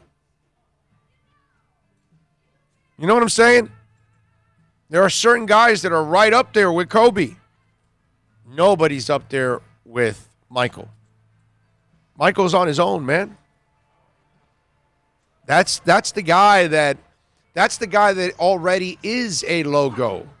That's the guy that already is the GOAT. So if you're going, nobody, there's not a silhouette more popular than the Michael Jordan one. You know what I'm saying? So that's why if you change this logo, you change it to that guy right there. Nike's loving everything you're saying. And isn't that logo already like kind of Nike's? Yeah. So yeah, but it's been done, you know. But I doubt they're going to complain. Oh no, Nike's all about what you're saying. Yeah. I'm just saying that it's already Nike's. The NBA would be copy. You know what I mean? Yes. And you remember Roy Jones Jr. Yeah. When he was, what was it? New York, the Apollo Theater. When he fought there, and he became part of Air Jordan. Right. We know what that is. We do. Right. And if the NBA took it, it'd be like. Well, but it doesn't have to be that one. It could be him soaring for the from the free throw line. That's a popular one. It could be the one where he's, I don't know, doing that one against the Lakers. The reverse. Yeah, and he goes around the other side. Yeah, I mean, there's a couple of there's the one where he's baseline dunking sideways. There's a couple of real iconic ones with Jordan. It doesn't have to be the one with the open legs. You can leave that one for Nike. Just standing there hitting the shot against Utah at the end, remember? Yeah, Just with his hand up. I'm just saying, if you're going to make somebody It's kind of a knee jerk. logo, It's kind of a knee jerk reaction. it's total knee jerk, bro. Total. It's just emotions because it's not right. And in no way, shape, or form is this to take anything away From Kobe at all. At all. At all. But if I'm going to make somebody the logo, I'm going to make the guy that is the GOAT of the league of all time. So if I want to do it Rolling Stone style and I'll do Jordan with a tongue out and that's my I'll do that. But I want Jordan being the logo of the NBA freaking A. Because Kobe looked up to him. Everybody looks up to Jordan. Everybody admires Jordan. Everybody knows he's the man. You know what I mean? That's the way I look at it. That's what I would do. But that's just me. You know, I saw that story and I'm like, wow, this is our society, man. You know, some guy has 3 games and scores, you know, I don't know, 150 points in the 3 games, and they start anointing him like the next Michael. Because that's what we do in this society. And we're dying to find the next Michael, and the next this, and the next that, and we anoint these kids before they even deserve it, before they really are that. And it's just we do this in this society all the freaking time, and we overreact. And that's exactly what this is. Kobe's a hell of a player, man. One of the greats of all time. You put him as a logo? No. He's not the most worthy person for the logo. So how am I going to put that guy as the logo just because he died in a helicopter crash? That's just an overreaction. Montel says Michael Jordan, Wilt Chamberlain, Kareem Abdul-Jabbar. Oh, Kareem, dude, that skyhook. That would be a beautiful silhouette, and I would go with that one. Larry Bird, all great while change to one of them. I am time-stealing weasel. Office door closed. Big O turned up. Brooklyn Rob. All right, Brooklyn Rob. That's it, baby. Steal that money. Listen to the show. Yeah. I love it, Brooklyn Rob. Way to go, man. Time-stealing weasel. That's a Mad Dog line right there. I know when you say time-stealing weasel, there's only one man that came up with that line, and that is, of course, the Mad Dog. All right, let's do this. Let's take a quick break. We'll come back on the other side. This time I'm not going an hour straight. Okay, this time I went 34 minutes straight. Let me tell you about Craig Zinn's, Acura, Pembroke Pines. They got some great deals going on right now, man. 2020 lease features. The ILX is $209. The TLX is $249. The RDX $339. The MDX $349, and only $29.99 do-it signing plus tax tag and registration. You know what you got to check out? It is Customer Appreciation Month this month here at Craig Zinn, and they want to thank you because you've made them the number 1 volume dealership, Acura dealership, in the Southeast United States now. I believe it's 9 years in a row now, I think, or 10 years. I think it's 10 years in a row now. It's crazy, and they want to thank you for that. So get on down there. It's the end of the month. They want to make some deals for you at 15601 Pines Boulevard, just off of I-75 in Pines. Finest dealership in the business, baby. It is Craig Zinn's, Acura, Pembroke Pines. Thinking about buying or refinancing a home? Act now. Home values are ticking up. Don't put off making a move any longer. Call Michael Kodsey now at Choice Mortgage Bank, 561-441-2730, while mortgage interest rates are still at historical lows. Call now to get pre-approved and buy your dream home. If you're currently paying over $800 a month for rent, call 561-441-2730 now before interest rates go up. Down payments as low as 3% 3.5%. Veterans may qualify for no money down. If you own a home, but you're upside down, Michael Kodzie can help. If you're being denied by your bank or your loan process is taking too long, call 561-441-2730. Act now while fixed rates are still under 3.5%. Offices in Boca and Boynton Beach. Rates and terms subject to change daily without notice. Equal housing lender. NMLS 122081. No one expects to get into a crash, but I expect you to go to accidentlawfirm.com if you do. Make sure when hiring a driver, you go through a rideshare app so that you can be covered by the insurance, which can be up to $1 million whether you're a passenger or a driver. In other words, don't try to save a few bucks by paying cash instead of going through the app. I'm attorney Bobby Nunez from Nunez Law in Miami, and we're here to help you through the process. Go to accidentlawfirm.com for a free consultation from me, Bobby Nunez. That's accidentlawfirm.com. America's safest and best-selling compact luxury SUV is at Acura of Pembroke Pines, and this is how we do it. RDX, $339 a month at Acura of Pembroke Pines, the #1 volume Acura dealer. The world's biggest band is coming twice. Metallica. Headlining the Welcome to Rockville Music Festival. 2 different nights, 2 different sets. The weekend of May 8th through the 10th. Go to welcometorockvillefestival.com for all information. Get your tickets on sale right now. The one, the only Metallica. Go to welcometorockvillefestival.com.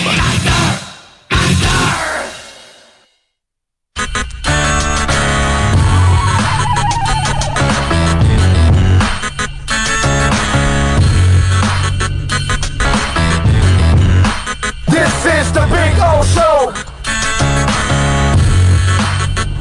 This is the Big O Show. This is the Big O Show.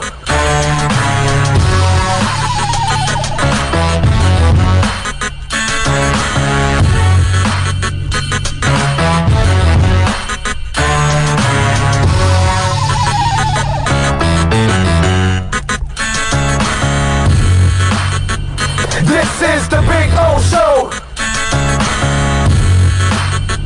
This is the Big O Show.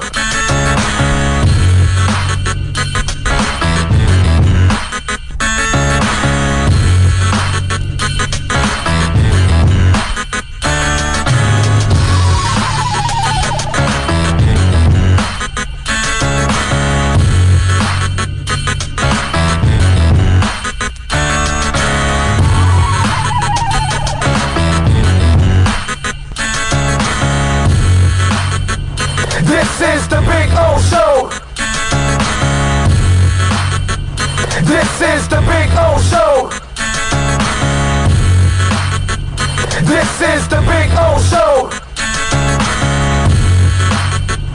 This is the Big O Show. This is the Big O Show.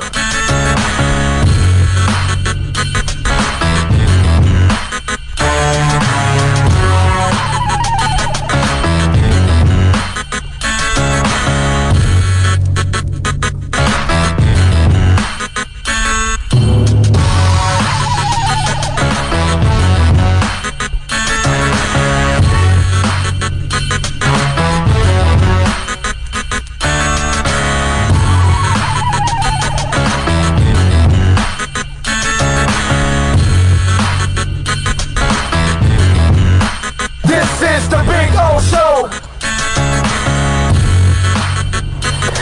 is the Big O Show.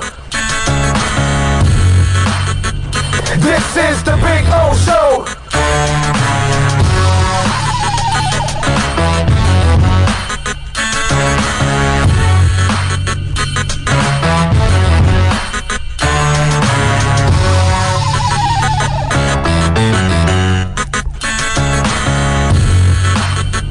This is the Big O Show. This is the Big O Show.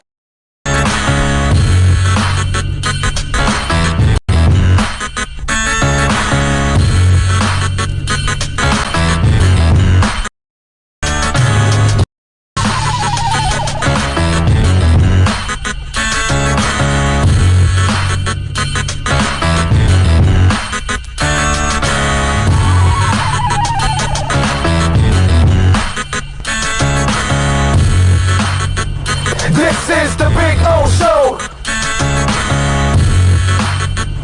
This is the Big O Show. This is the Big O Show. This is the Big O Show.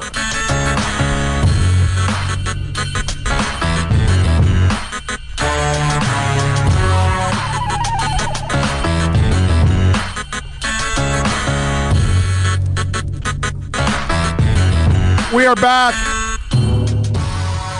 And we love you for tuning in, for watching, for streaming, downloading, all of that. And make sure whenever we get you to think, laugh, piss you off, you want to send us an insult, a compliment, accidentlawfirm.com, text line 786-322-1105. That's 786-322-1105 if you want to get in on the program. Remember, Super Bowl is going on, and here at Caneswear, they've got your Super Bowl wear. You want some memories of the Super Bowl here in Miami. They've got the Super Bowl hats. They've got the Super Bowl shirts, by the way. They've got different shirts in there. Okay? They've got all kinds. I just wanted to show one of them here, and a hat. They've got a couple different hats, a couple different styles of shirts. So if you're, you want something to wear for the Super Bowl game, you can do that. By the way, they've got all kinds of killer license tags. Look at this. Look at this Miami Hurricanes license tag, huh? Is that badass or what? Look at that. You want a metal Miami Hurricane license tag? They've got it at Caneswear, man. They've got so many things. You know, I just showed you a bunch of stuff from Inter Miami. You're an Inter fan? How about that one, huh? That's a sweet tag right there, bro. Inter Miami. Libertad, Unidad y Fortuna. Yeah. Which, for us non-bilingual, would you please freedom, translate? Unity, fortune. Alrighty then. I got something super cool, and they got 50% off. Are you ready for this? What did you nab? No, I haven't nabbed it. Is this cooler than the 305 shirt? Yes. You had to think about it for a second. No. You know what I thought? No. I'm always thinking other things. All right. Your segue was beautiful. It is cooler because it is a cooler. What? This is a cooler. Oh. Seriously, 50% off this cooler. Badass. What? Yeah, dude. Obviously, this is waterproof inside and all that good stuff. See? You can stick all your beer in there. You can carry it, go to the beach. How badass is this cooler, bro? Look at that thing, man. That is sweet, bro. That's a sweet cooler right there. You know that you are styling when you've got a cooler like this. That is absolutely badass. Look at that. So yes, cooler. That's what when you said, is it cooler? I go, he doesn't realize what I just brought over. And actually, yes, it is cooler. Yes. I'm setting you up, and I don't even know it. It's a volley, and we slammed it, man. So that's what I'm telling you. When you come out here to Caneswear, they've got so many cool items that you want to buy. By the way, I did buy my I bought my lanyard. Oh, I can actually tear off the label because I bought it. So there you go. I did buy my lanyard. I'm ready to go. I got my tickets already, too. I got my tickets, Ari Azer, John Morales, myself, and a fourth gentleman that I don't know, but I know the other two gentlemen. All four of us got season tickets together, so we're kind of breaking it up. And so, because we're not all going to all the games. So it's one of those deals. So you'll see me at some of these games. You might see me with John. You might see me with Ari. I'll be at the Inter Miami games. I am looking forward to. I told you I don't really want to go. I can ask for a media credential, but I mean, I'm sure I'll end up there a couple times as a member of the media. But I want to go as a fan. I want to go enjoy, man. I want to tailgate. I want to have some fun. I don't really get to do that. I haven't done that, most of them forever. And I said, this time This time I just want to enjoy it as a fan. Actually, most soccer games you were attending, sir, you had to go up to the press box, get on the mic, and be the PA announcer at the game. Yes, exactly. So I just don't want kind of hard to cheer when you're being the PA announcer. Yeah, it's not. But then I still was able to add my emotion to it at times, so that was cool. But did you ever throw a goal like goal? Oh yeah. Oh, I threw the long goal.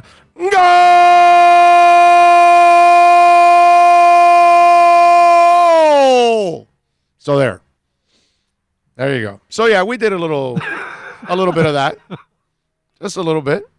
That was awesome. Just a tad. We did it sometimes. Yeah. And then if there was any people from the visiting, I've never heard a PA announcer like that. Well, no, yeah, I would do things that normal PA announcers would not do. We've got a corner kick. So yes, we would have some fun out there in the games, but I don't want to do that anymore. I'm at a point now where I just want to enjoy the games now. That's it. That's all I want. Just want to have a little fun, enjoy the games. And just be a fan for all of this, and not be you've done your time. The stuff you deserve, to just go and enjoy. Yeah. Be a fan. I just don't want to be the stuffy media guy again for all of that stuff. At least for the soccer side of it, I just want to go enjoy because I've just found myself always working with the teams, which I don't mind. It would be an honor to work with Inter Miami, but I just would rather do it this way now for myself personally. Big O, hope to see you guys at MetLife TakeOver next year. We plan on being there, man. If, the Lord willing and everything continues to go at this pace and, our sponsors continue to build and all that stuff, we are going to definitely be there. We're going to go out to Oakland and go see the Dolphins in Vegas. Not Oakland, in Vegas to see the Raiders. And then maybe there's one more that I want to do, but yeah, we want to do a couple of those next year, no doubt about that. Big hope me hyped. Oh, you have me hyped for Inter Miami season tickets or season. Let's go, let's do it, man. Let's go. Jay says looking forward to going to opening night at Miami FC with you in the stands. Hey man, I can't wait. I'm looking forward to that. Man, I can't wait for free agency and the draft, Big O. What are you doing? Are you going to give us your opinions on all the moves? Yes, I will. I mean, we'll be doing a show every day. So whatever happens in free agency, and well, you'll have my reaction on the draft live because we'll be on camera, we'll be live, you'll be able to hear it and stream everything, and you'll be able to hear the only truly dedicated Dolphins draft for all 7 rounds, okay? And with great insight. You can't get that locally. They have nobody in town they can do it. That's the beauty. So you can only get it here. You can't get it on 560 or 790, okay? I forgot more about the draft than everybody in those stations combined. So that's the beauty. So you'll get everything that you need with us in your coverage of the Dolphins. And you will get objective coverage, right? Because we're not the team station or else when it comes to the draft. And by then, there might be other things that have developed by then. We'll see. We will see. We will see. We will see what we will see, as they say. Let me talk about something that I found kind of interesting. I don't know if you guys caught Deion Sanders.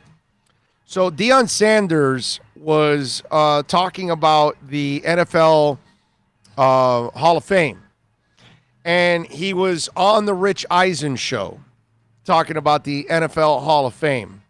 And was it last week or earlier this week when I was talking about the Hall of Fame, and it's not the Hall of Elite. Was it this week or last week? I don't even remember. Actually, it was last week. Last week, right? Probably like you know what? Senior It was Bowl, over. right? No, it was over the weekend. Oh, really? It was. Oh, over, because we were working. That's right. Yeah, that was Saturday. Thursday It and was Friday. Yeah. Saturday or so. I can't remember which day it was, but we were either at Craig's Inn Hialeah Park Saturday or Toyota on Sunday. Yes. Toyota Hollywood. And one of the segments I explained, because we keep talking about the Hall of Fame, right? And players that are getting in, and like Eli Manning was the subject. And I've pointed out, and I gave you examples, like like when my boy Bill here, Dan Hampton, who obviously is Bears, and a guy that was a hell of a player, but maybe not an elite guy. And not maybe, he wasn't an elite guy. And neither is Eli, right? He's not. He's not Joe Montana, right? Right? There's Joe Montana and there's Eli, correct? Tom Brady and there's Eli, correct? I mean, Joe Montana is the closest thing to Brady. Yeah, like Brady replaced that's him. what I'm saying. Yeah. There's Eli's. Right. He's not even in Bradshaw or Roger Staubach's. Right, exactly. So, and there have been plenty of players, basketball, football, baseball, that we can argue that are not the creme de la creme, and they're getting in. They're really good, really, really good, but they're not, the elite. And that's why I said it's not called the Hall of Elite. It's called the Hall of Fame. And it's not really, the problem is we've had these definitions of Tell me I'm not good. Yes. January 25th. Oh, what yes. segment? Yes, the third segment there, yes. Am I good or what? Yes. Fourth segment, yes. Hall of Elite, yes. So that's what I'm saying. And let me tell you that Dion pretty much was talking about what we were talking about over the weekend with the Hall of Fame with Rich Eisen. Let's play this soundbite of him talking about how the Hall of Fame is watered down. Hall of Fame is skewed now. I don't even know what the Hall of Fame is. How can Barry Bonds not be a Hall of Fame? How can Roger Clemens not be a Hall of Fame? But before all the accusations, I think Barry Bonds had 3 MVPs before you even start accusing him of anything. How can he not be a darn Hall of Famer? Well, I can look at Bonds and say he accomplished enough. I can't. Roger Clemens was still Roger Clemens. I faced Roger Clemens. He's still Roger Clemens. And then when it comes to football, what is a darn Hall of Famer? What is a Hall of Famer now? Is it a guy who played a long time? It's so skewed now. I don't know what's what. Once upon a time, a Hall of Famer was somebody who changed the darn game, who made you want to provoke you to reach in your pocket and pay for admission to see that guy play. Forget the rest of the team. You wanted to see that guy. That's not a Hall of Fame anymore. Everybody, Tom, Dick, and Harry, you're a Hall of Famer. You're a Hall of Famer. You're a Hall of Famer. And they let everybody in this thing now. It's not exclusive anymore. And I don't like it. Okay, what would be your definition, though? Someone who changed the game, had a profound take and a profound influence on the game. Randy Moss, Hall of Fame. Absolutely. You don't have to think about that. Barry Sanders. You don't have to think about it. Eli Manning. You got to ponder the thought. And he's right. Now, again, that's the problem here. We have all now created what we think is our definition of the Hall of Fame. And that's until the Hall comes out with a criteria that you've got to be in order to get in. That's why it's so wide. That's why there's a variety of people. That's why Eli Manning is going to get in, because he's part of 2 Super Bowls and he played in a clutch manner during those Super Bowl runs and those Super Bowl games. That puts him into the Hall of Fame, even though he has a 500 career. Even though he played on some bad teams down the stretch too with the Giants, and it wasn't really his fault. That if they were better, they might have been better with him, and he might have actually looked better. But that's what the Hall of Fame is all about. It's not really, we've never said it's what we assume, right? And listen, actually with Dion on this, I would prefer that the Hall of Fame be about the elite. And like he said, we got to have 5. Why do we have to meet a quota? He's right. If you're not good enough, you're not good enough. If nobody's that year to induct anybody, it's fine. But again, it's got to be Deion Sanders. and it's got to be Rod Woodson, and it's got to be Ronnie Lott, and it's got to be the guys that are just absolutely difference makers. That's how we got to, if we're going to make the Hall of Fame then we allow Michael Jordan, not Mitch Richmond. Sorry. I love Mitch Richmond, and I think he's a Hall of Famer because that's the way the Hall of Fame is today. But he was a really, really good player, not an elite player. Right? Dominique Wilkins was an elite player. I don't know if I put Mitch Richmond as an elite player. And Dominique and Mitch have the same thing. They didn't win jack. You know what I'm saying? But Neek, come on, man. Neek was special. Closest thing to Jordan. Right. At that time, he was. And he elevated his team, and he was a nasty, nasty, nasty player. Yeah, how that Atlanta team with all them guys didn't do more than they did. What? They get a couple of Eastern Conference appearances, right? Finals? That's it? I don't even know. Maybe one only. I don't even know if they had with a couple. the Celtics, that's it? Yeah, I think maybe one. I don't even know if they got that far more than once. But my point is, if we're going to make it that, then that's fine. But we're past that already, ladies and gentlemen.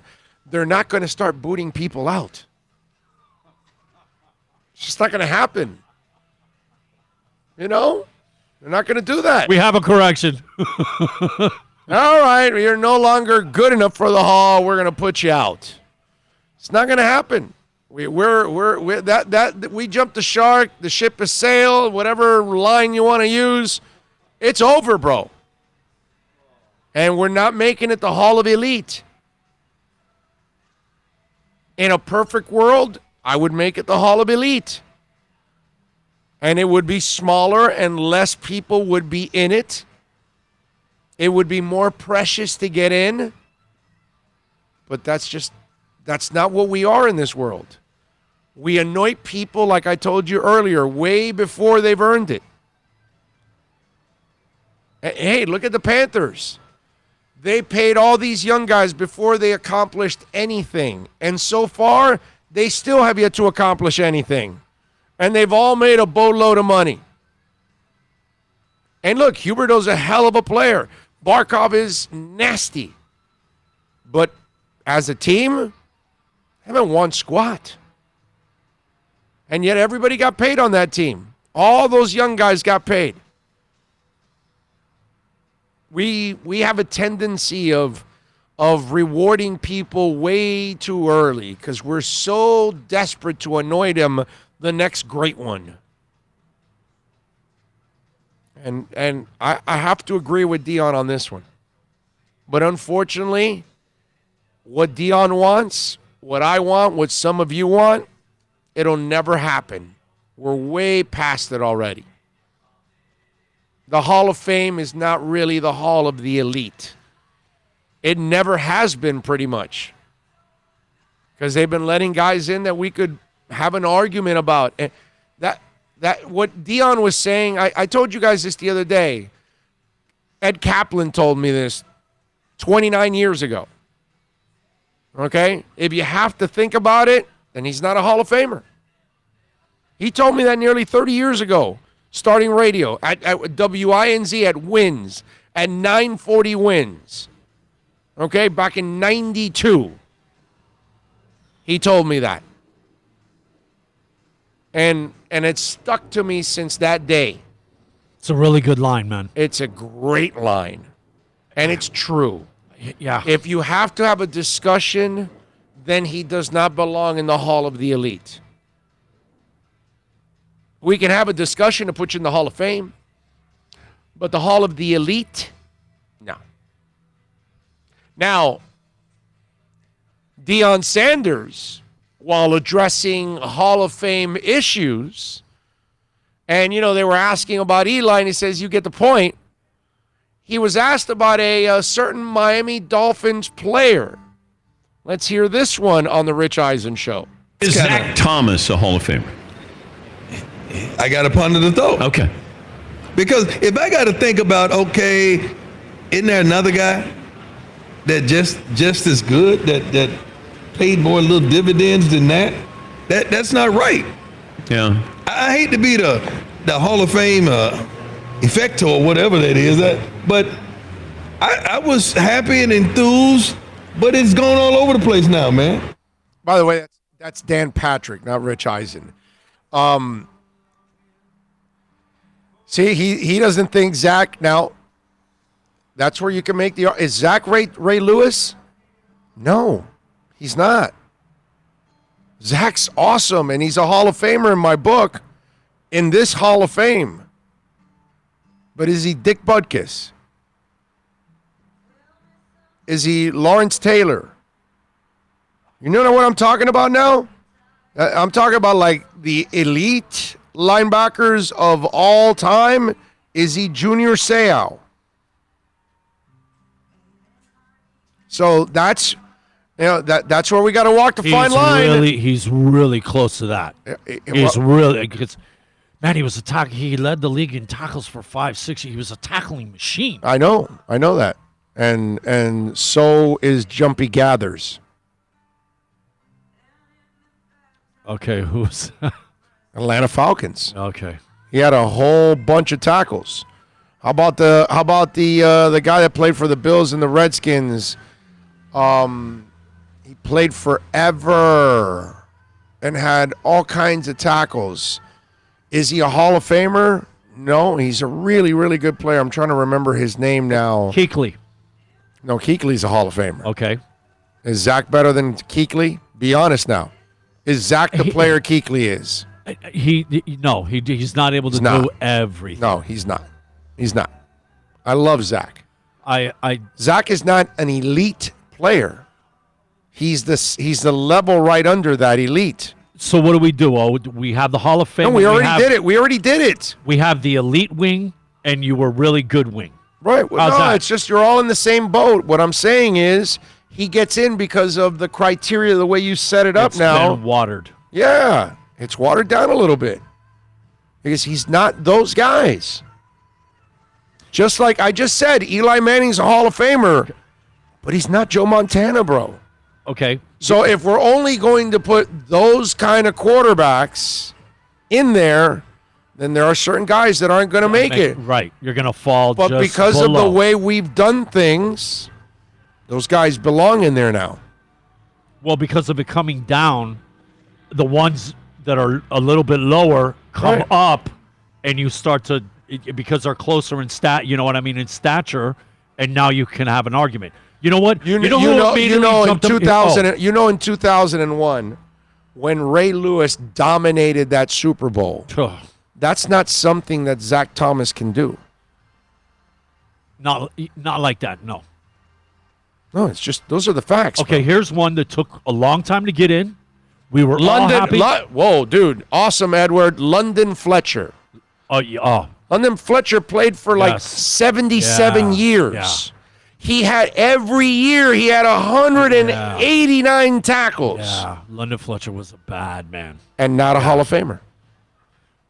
Here, you ready? But maybe in this world, he might be a Hall of Famer because he's not an elite guy. Andre Dawson. It took him forever to get in. He's local, the Hawk. Andre Dawson, right? Yeah. Is he Hall of Fame under that criteria? Yes, he is. He is. He is. He was an elite player for a while. Yes.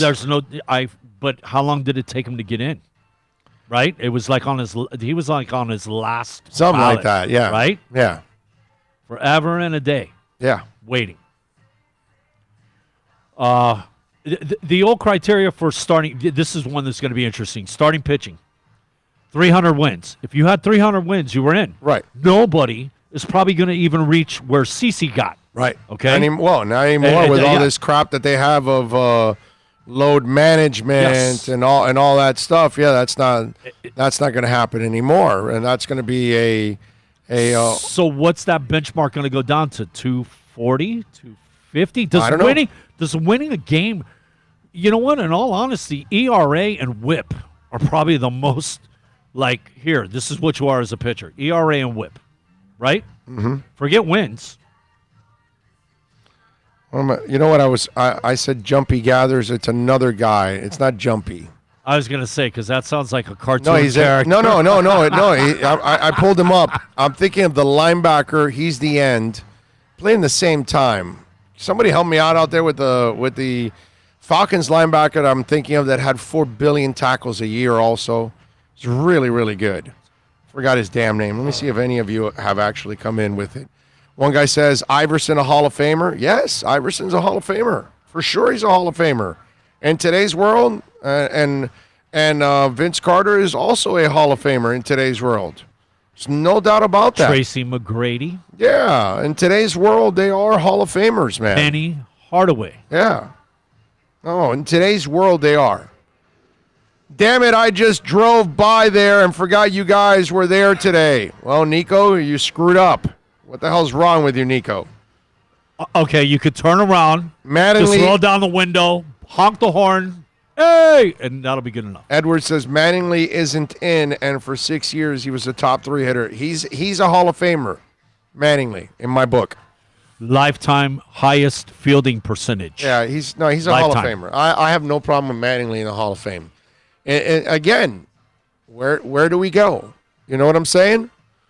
And that's where we have to get past that already. And we have to understand that when we're electing people into the Hall of Fame, we are no longer electing the elite, the best of the best. We are putting in the elite, and then we're also putting in the really good ones. That's all. It's not like you're average or mediocre going into the Hall of Fame. These people are really, really good that they're getting in. They're just not considered that guy, that next guy. Does it do an injustice to those elite guys? I think you might be right with Jesse Tuggle. Does it take something away? What? No. The fact that really good players are getting in and being right there next to the elite, like you said. All right. No, I Does think it do an injustice to those, higher status guys? No, because they're getting what they deserve. They're supposed to be in there, and they're there. So they belong there, and you shouldn't actually hold it against them. You know what I'm saying? Okay. So I have no problem with that one. Oh, Jesse Tuggle. That's the one. 183, 201, 207, 193, 185, 129, 152, 114. But he had a stretch where it was, a sick amount. And he ended up with 1,800 tackles in his career. That's pretty awesome. That's one of those guys. Is really good player for a short time, but I don't know if you would put him in the elite class. 1,800 tackles. Do you know how many tackles? Wow. 18. And you know how much Zach had? 1,734. So Jesse Tuggle had more tackles than Zach. They fall into the same area. This is I couldn't remember the name, but I knew the person in my mind. Yeah. And thank you for helping me out. But it's just. Is this Bruce Sutter, right? Remember pitching? Yeah. Bruce, like he's in, blah, he's got better, Negro, yes.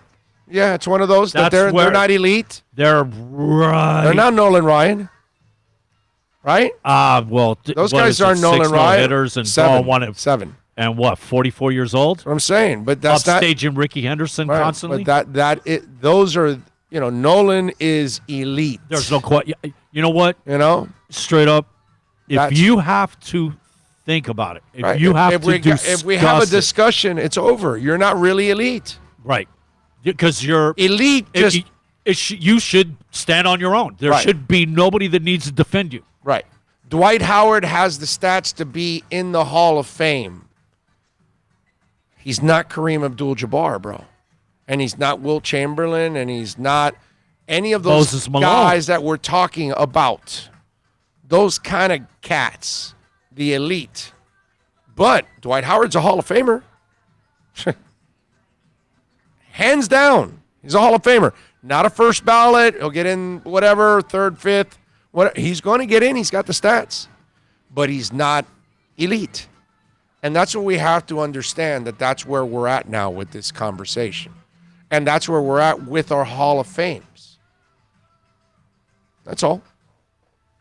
So you can't be so like with Eli. He's one game over 500 career, blah, but if this guy's going to be in and this is going to be the criteria, you have to put him in, right? Yeah.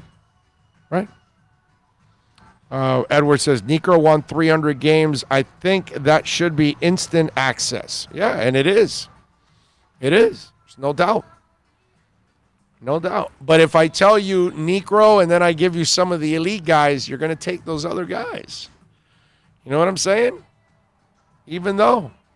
Well, if you probably look at the back end of his last 20 or 30 wins and how long it took, you know what I mean? Yeah, because he played for a long time. Exactly. Yeah, that knuckler allowed him to play for a long, long time. So, yeah. So, I kind of understood Deion Sanders' stance. You know what I'm saying? And I think he has a point. I really do. But, what are you going to do? If you go there, let's just say this. There's a lot of guys that are that borderline that were really good players that, sorry, you're not here. Right. That were, like, in their time. Awesome. They were awesome. All pro. Yeah. A couple, but not elite. For a decade. Not elite. Yeah. Not elite. Just the way it is. It's harsh, man. That's right. But we have to get past that because it's not what it's about. It hasn't been about that for decades now, and we have to stop with that already. We have to stop with our elitist ways of looking at this. That's the screwed up part. We take on an attitude that they're not going by. So we have to adjust our thinking. You know what I mean? And that's really what it's all about. All right, 786-322-1105. I think I pulled a 45-minute one now, right? Because I think I started at 12:30. I didn't stop at the top of the hour. 786-322-1105. If you want to get in on the program, we take you, of course, till about 3 o'clock. And then that's when we wrap it up. We're out here at Canesware, baby. 2511 South University Drive in Davie. And listen, in Hialeah, Eddie Pereira he's been doing some great business for a long, long time in Pallet Rack City. And then don't we all want a Hall of Fame rack? I mean, when you get to see a Hall of Fame rack, that is hot, man. It's sexy. What's unsexy is your warehouse looking all disheveled. That's why you want to call Eddie at Pallet Rack City. It's your one-stop shop for all of your warehouse needs. They buy and sell new and used pallet racking. They've got the largest used racking inventory in South Florida. They also sell used forklifts and dock equipment. Call Eddie right now. Straighten out that warehouse of yours. Whatever you need for that warehouse, Eddie's got it. Support the folks that support us. 305-887-9212. That's 305-887-9212 for Pallet Rack City. Is Zach Thomas a Hall of Famer? I got to ponder the thought. Okay. Because if I got to think about... Plus tax, tech title. It includes $8.99 dealer fee on approved credit offers and 11/10/19. Over 1,500 Toyotas are on the ground, and truckloads of new 2020 Toyotas just keep on coming. To eliminate all 2019 models, Toyota of Hollywood is holding the ultimate 2019 model year changeover event. Make us an offer, any offer, and you can buy a Toyota at up to 50% less than their original MSRP when new and used. 50% less. A pre-owned 2019 RAV4, not $30,000, $19,775. A pre-owned 2019 Camry LE, not $26,000, $17,775. A pre-owned 2019 Corolla LE, not $22,000, $12,775. Pay up to 50% less at Toyota of Hollywood, the #1 volume Toyota dealer, based on total retail sales of new Toyotas in the Southeast region for 2014 to 2018 per SET, on 441 between Hollywood Boulevard and Sheridan Street. Open till midnight. Thinking about buying or refinancing a home? Act now. Home values are ticking up. Don't put off making a move any longer. Call Michael Kodsey now at Choice Mortgage Bank, 561-441-2730, while mortgage interest rates are still at historical lows. Call now to get pre-approved and buy your dream home. If you're currently paying over $800 a month for rent, call 561-441-2730 now before interest rates go up. Down payments as low as 3.5%. Veterans may qualify for no money down. If you own a home, but you're upside down, Michael Kodsey can help. If you're being denied by your bank or your loan process is taking too long, call 561-441-2730. Act now while fixed rates are still under 3.5%. Offices in Boca and Boynton Beach. Rates and terms subject to change daily without notice. Equal housing lender. NMLS 122081. No one expects to get into a crash, but I expect you to go to accidentlawfirm.com if you do. Make sure when hiring a driver, you go through a rideshare app so that you can be covered by the insurance, which can be up to $1 million whether you're a passenger or a driver. In other words, don't try to save a few bucks by paying cash instead of going through the app. I'm attorney Bobby Nunez from Nunez Law in Miami, and we're here to help you through the process. Go to accidentlawfirm.com for a free consultation from me, Bobby Nunez. That's accidentlawfirm.com. America's safest and best-selling compact luxury SUV is at Acura of Pembroke Pines, and this is how we do it. RDX, $339 a month at Acura of Pembroke Pines, the #1 volume Acura dealer. The world's biggest band is coming twice. Metallica. Headlining the Welcome to Rockville Music Festival. 2 different nights, 2 different sets. The weekend of May 8th through the 10th. Go to welcometorockvillefestival.com for all information. Get your tickets on sale right now. The one, the only Metallica. Go to welcometorockvillefestival.com.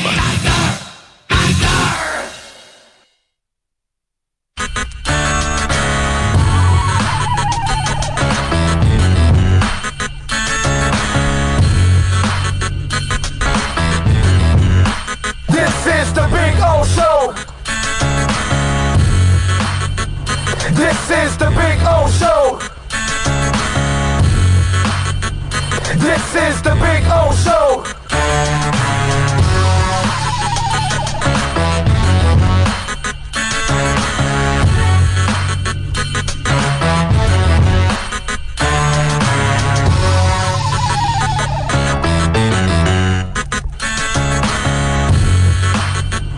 This is the Big O Show.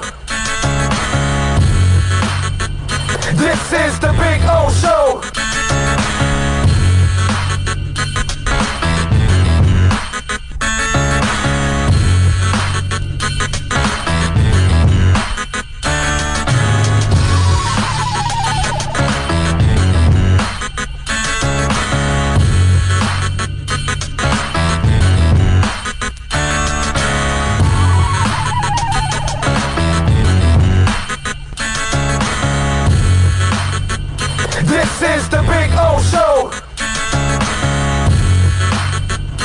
This is the Big O Show. This is the Big O Show. This is the Big O Show. We are back out here at Caneswear, 2511 South University Drive in Davie. Have you seen the new Canes Adidas sneakers? Look how sharp these things are, huh? Look at that, huh? Is that beautiful or what, huh? Look at that thing, man. Is that on 11.5? I'll take it. All right there. It looks smaller than 11.5, this one. This is a 7, bro. Yeah, I didn't think this was an 11.5. This is a 7, but it's nice. It's really, really nice if you want to get that. Also, I bought this last time I was here. The 305 shirt. Don't know if you guys saw this, but this is a very, very cool shirt right here. 305. How about that? Only problem is every time I show something off here, I suck at folding, so then they've got to fold everything. Now, for those of you that are looking for old Dolphin gear, it's new, but with the old logo. How about this, huh? How about this throwback looking like shirt with the old logo? How badass is that? Huh? Come on, man. Caneswear. They got it all for you. I showed you Inter. They got Heat. They got Dolphins, Marlins, Panthers, all kinds of stuff. Are you looking for a Dolphin hat with the old logo? Huh? How sweet is that lid, huh? Look at that, man. Look at that with the AFC, huh? It's beautiful, bro. That is a gorgeous hat. God, I love that logo. That logo just gets me going, man. Oh, and one more thing. You want a Canes bobblehead of Ibis? How about that? But this is, look, the even the rings bobble. Huh? Little bobblehead action. Join us out here, 2511 South University Drive in Davie. Tell them that Big O sent you. Trust me, they will take care of you, Brett, and all the amazing people out here at Caneswear, man. Let's see what we got here. NorCal over 230 scares my SF Nasty. Oh, you guys are talking with each other. Big O and Bill, I am taking 49ers over 55 points. I want to make it a 3-team parlay. So thinking over 230 yards rushing, both teams combined. Your thoughts on this parlay? I don't like the parlay because I like Kansas City. I like the under. 230 rushing between both. Man, that's going to be pretty close. That's right there. I like one of your three, NorCal. I can tell you that. That's about it. That's all I can go with, but I don't like your part. But then again, maybe I'm not the right person. Well, I'll say this: if it goes to 230, that means San Francisco ran the ball and they probably win. Okay, all right. With his bet, his thinking, it is right in with his bet. Yeah. Right. Yeah. No, I'm with you. The only thing is, look, Kansas City just shut down the best running back in the NFL. And if they could do that, right? Yeah. No, I'm with you. Love Caneswear, Heyo, and Bill. I remember when you were just in the teens with the subs, now over 1K. Damn, loyal fan since the Kaplan days. Did you buy the Smoke Watch, LMAO? No, I did not. No, I don't. That's awesome. Yeah, I don't vape, so no, I did not. The James Bond watch. Yeah. No, mine is just a regular. I just got my regular Apple Watch. That's it. You know what's funny that we didn't even talk about? The watch you could smoke. Yes. But it's like not smoke to like knock somebody out so you can get away, James Bond style. Yeah, It's for you to smoke. Yeah, definitely. That is a trippy watch right there that you can use to smoke. That is just, I mean, they come up with everything, man. It's nuts. But yeah, there you go. All right, 786-322-1105. That's 786-322-1105. If you want to get in on the accidentlawfirm.com text line, you can also reach out to us on Twitter. That's at Big O Show. Follow us there as always. Rick Fox. Can we pull up the Rick Fox sound? I haven't really done as much Kobe talk today because there's a part of me. Can I be honest here? I love being honest. You always are, man. We would expect nothing less from you, sir. I don't know how you guys handle this, but as a dog guy, when I see that commercial come on about the dogs suffering and they need homes and all that, I got to switch the channel. I can't watch that commercial because it breaks my heart. Watching the kids that are also starving around the world and that, your couple dollars will feed them and all, I have to switch the channel, right? Tears at your heartstrings. Yeah, hard. man. I've watched it so many times that I'm just tired of breaking down every time I see it. So now I can't watch it anymore. Makes you distraught, man. You have feelings. That's why. I'm Kobe'd out. Because every time I see it, I start to break down because the guy dies, his daughter dies, all the other people in that helicopter, and I think of the parents and the kids, everybody that their lives ended, and it just becomes so depressing, right? And every time I watch it, and then like yesterday, and Shaq's the one that put me over the top, because Shaq was so remorseful, obviously, of his relationship with Kobe. It basically was an apology of how crappy he handled, his relationship with Kobe. And look, what Shaq went through and what he was talking about yesterday, we all are guilty of that.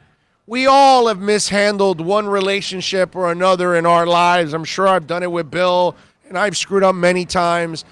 We've all done it, and things that we regret, we do, we say, whatever, and so I get it. But I got Kobe'd out at that point because it was just like, I'm almost tired of breaking down every day watching this thing because it's so depressing. You know what I mean? And life is tough enough as it is, and there's already depressing things already that are a part of life that you got to deal with and fight with every day. And this is one of those where I've almost reached that point.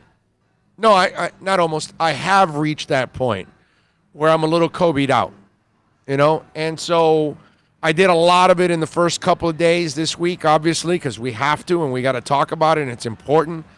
But I also don't want it to be that you tune in every day and then I'm going to bring you down talking about Kobe and everybody else. You know what I'm saying?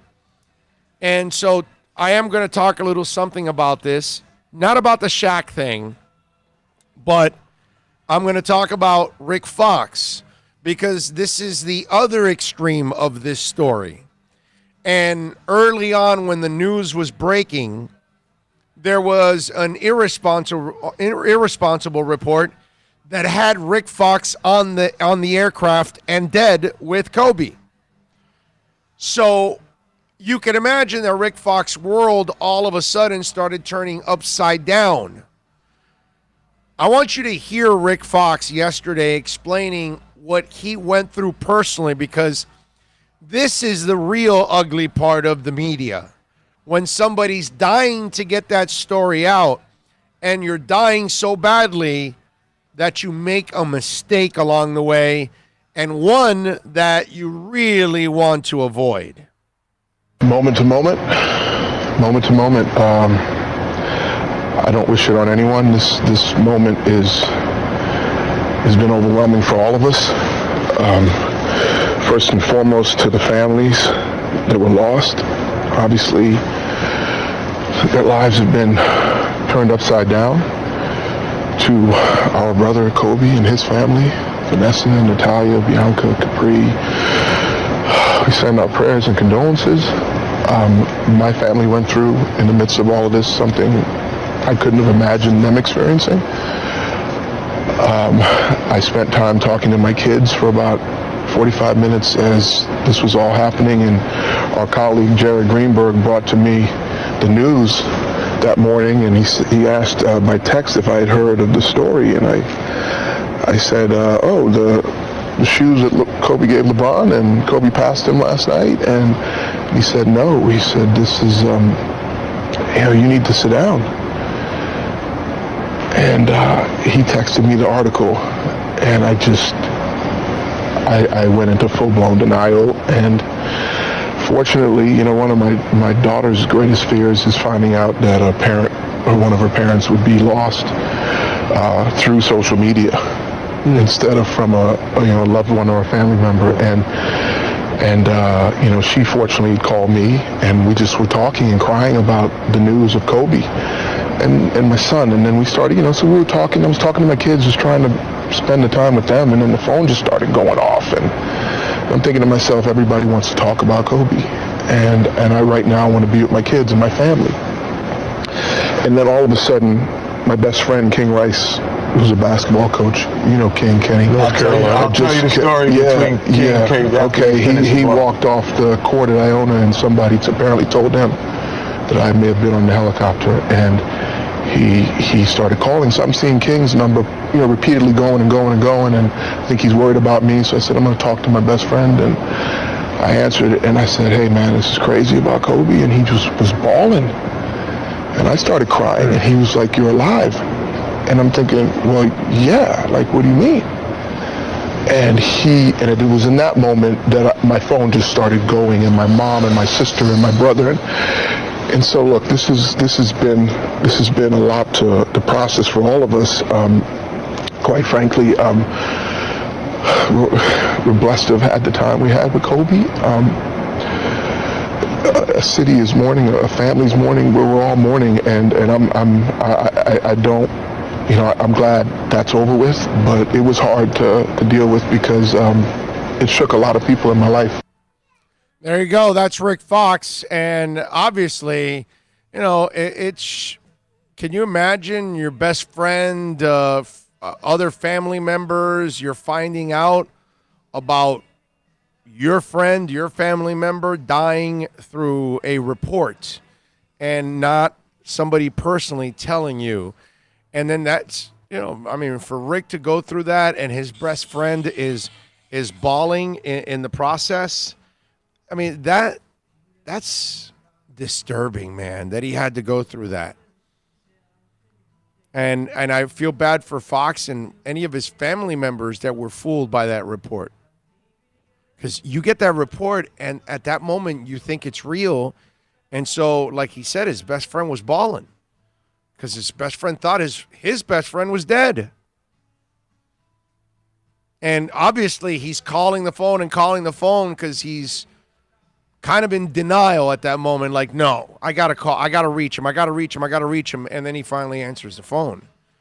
And I would imagine that at that moment, he must have felt, incredible relief. But can you imagine going through that part? Somebody reports you're dead, and then it affects everybody. And now you've got to go and call people to tell them, hey, it's not true. I'm here. I'm fine. And that's incredibly irresponsible to do something like that. And I saw that story yesterday, and, that special that they had on before the Heat, and it was very moving.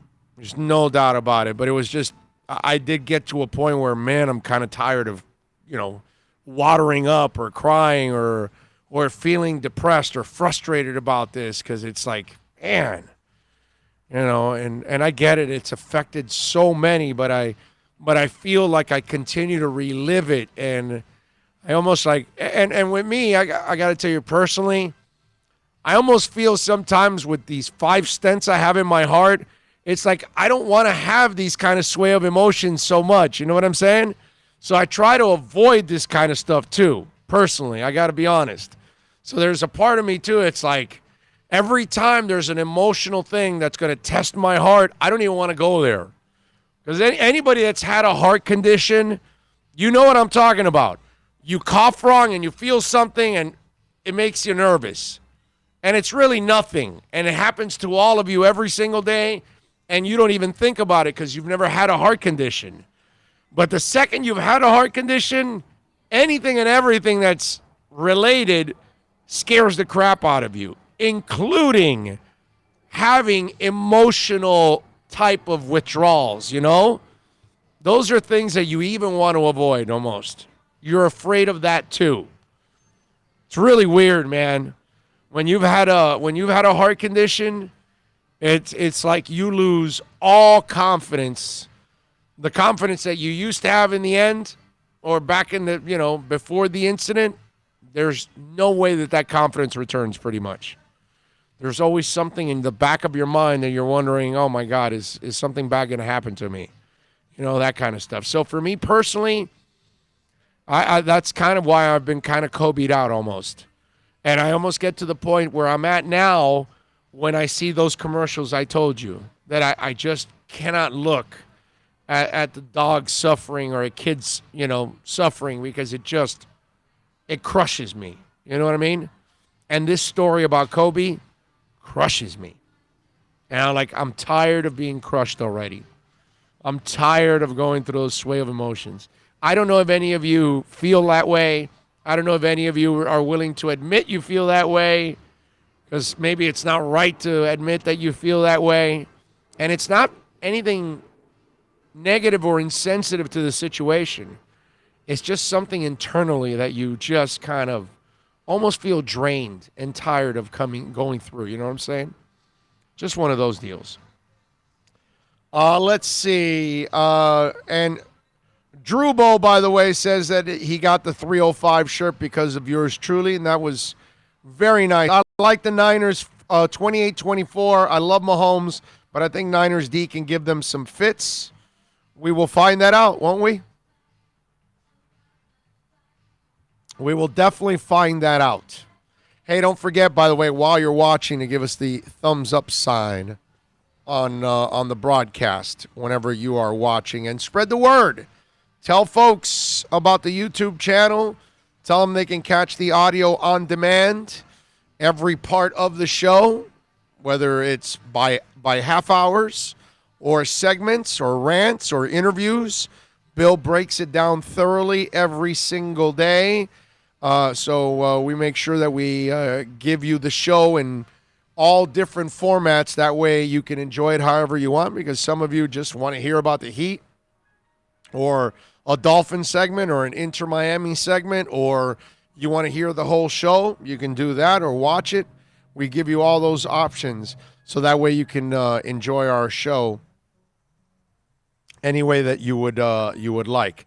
But I thought that was interesting sound by Rick Fox and going through all of that.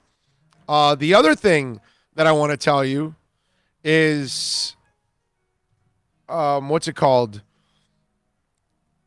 The demise of the Patriots. Is there another sign of the demise of the Patriots? And I tell you that there is. I don't know if you guys heard this, but the Patriots are losing a very important coach. Yep. Dante Scarnecchia is retiring for the Patriots. Now, I don't know if Tom Brady is going to leave. I don't think he will in the end. I think he's just trying to gain leverage and get what he wants in the final year. Because this has got to be his final year, I would think. But the Patriots, last time Dante Scarnecchia retired, they had so many offensive line issues, they begged him to come back. And he did. And he stuck around for a few more years. I think he won maybe 2 more titles during that time. And they did their best on that offensive line. He is now retiring. He is considered one of the best offensive line coaches of all time. Definitely the best that the Patriots have ever had. A guy that's been there throughout most of Brady's career. A guy that Brady loves because he's done such a great job, and so does Belichick. I mean, think about this. Belichick has lost a lot of coaches all over the place. This is one of those few coaches that he begged to come back, because it shows you how much they were missing him.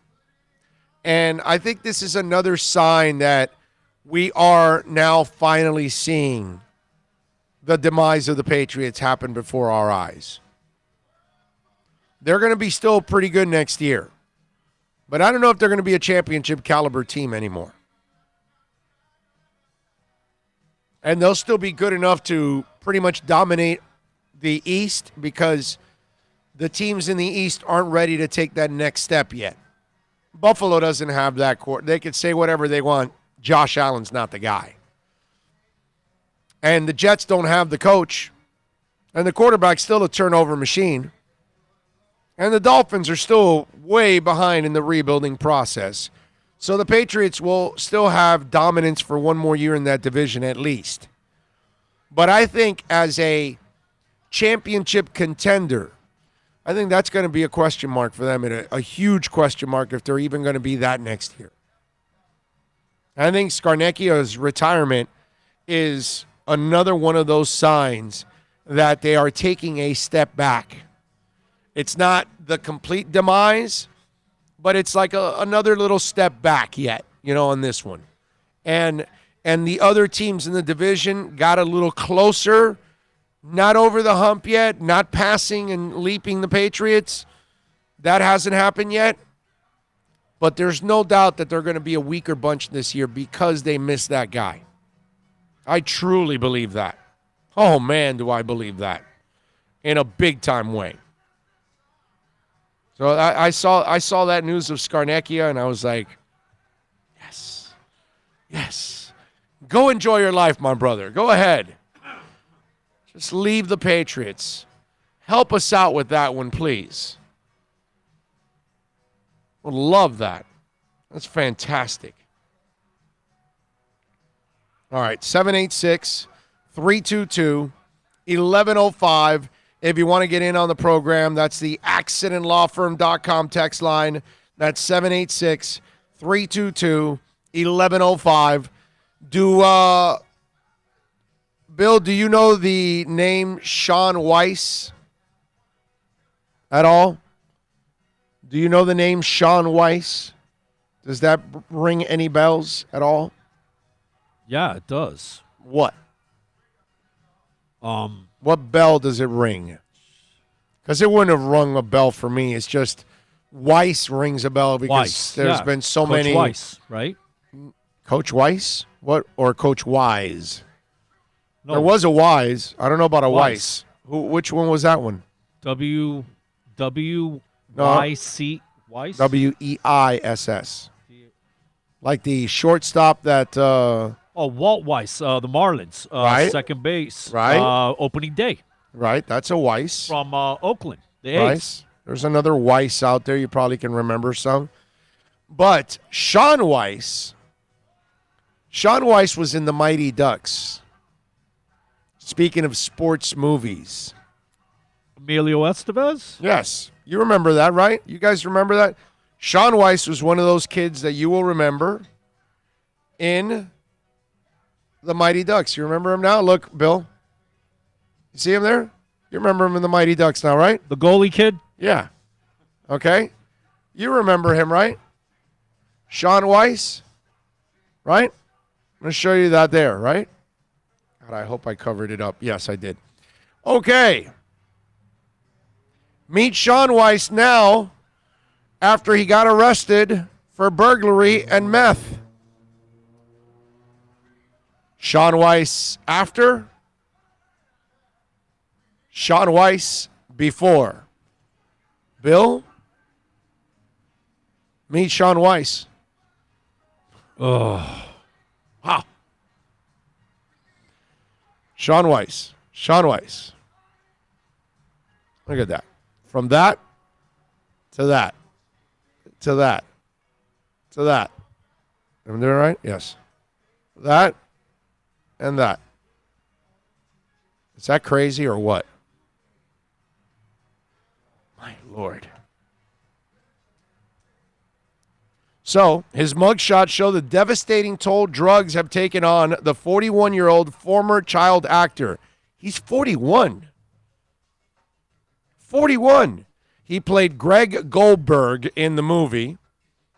All right. Weiss allegedly broke into a man's garage in Van Nuys, California, smashed his car windshield around 7 a.m.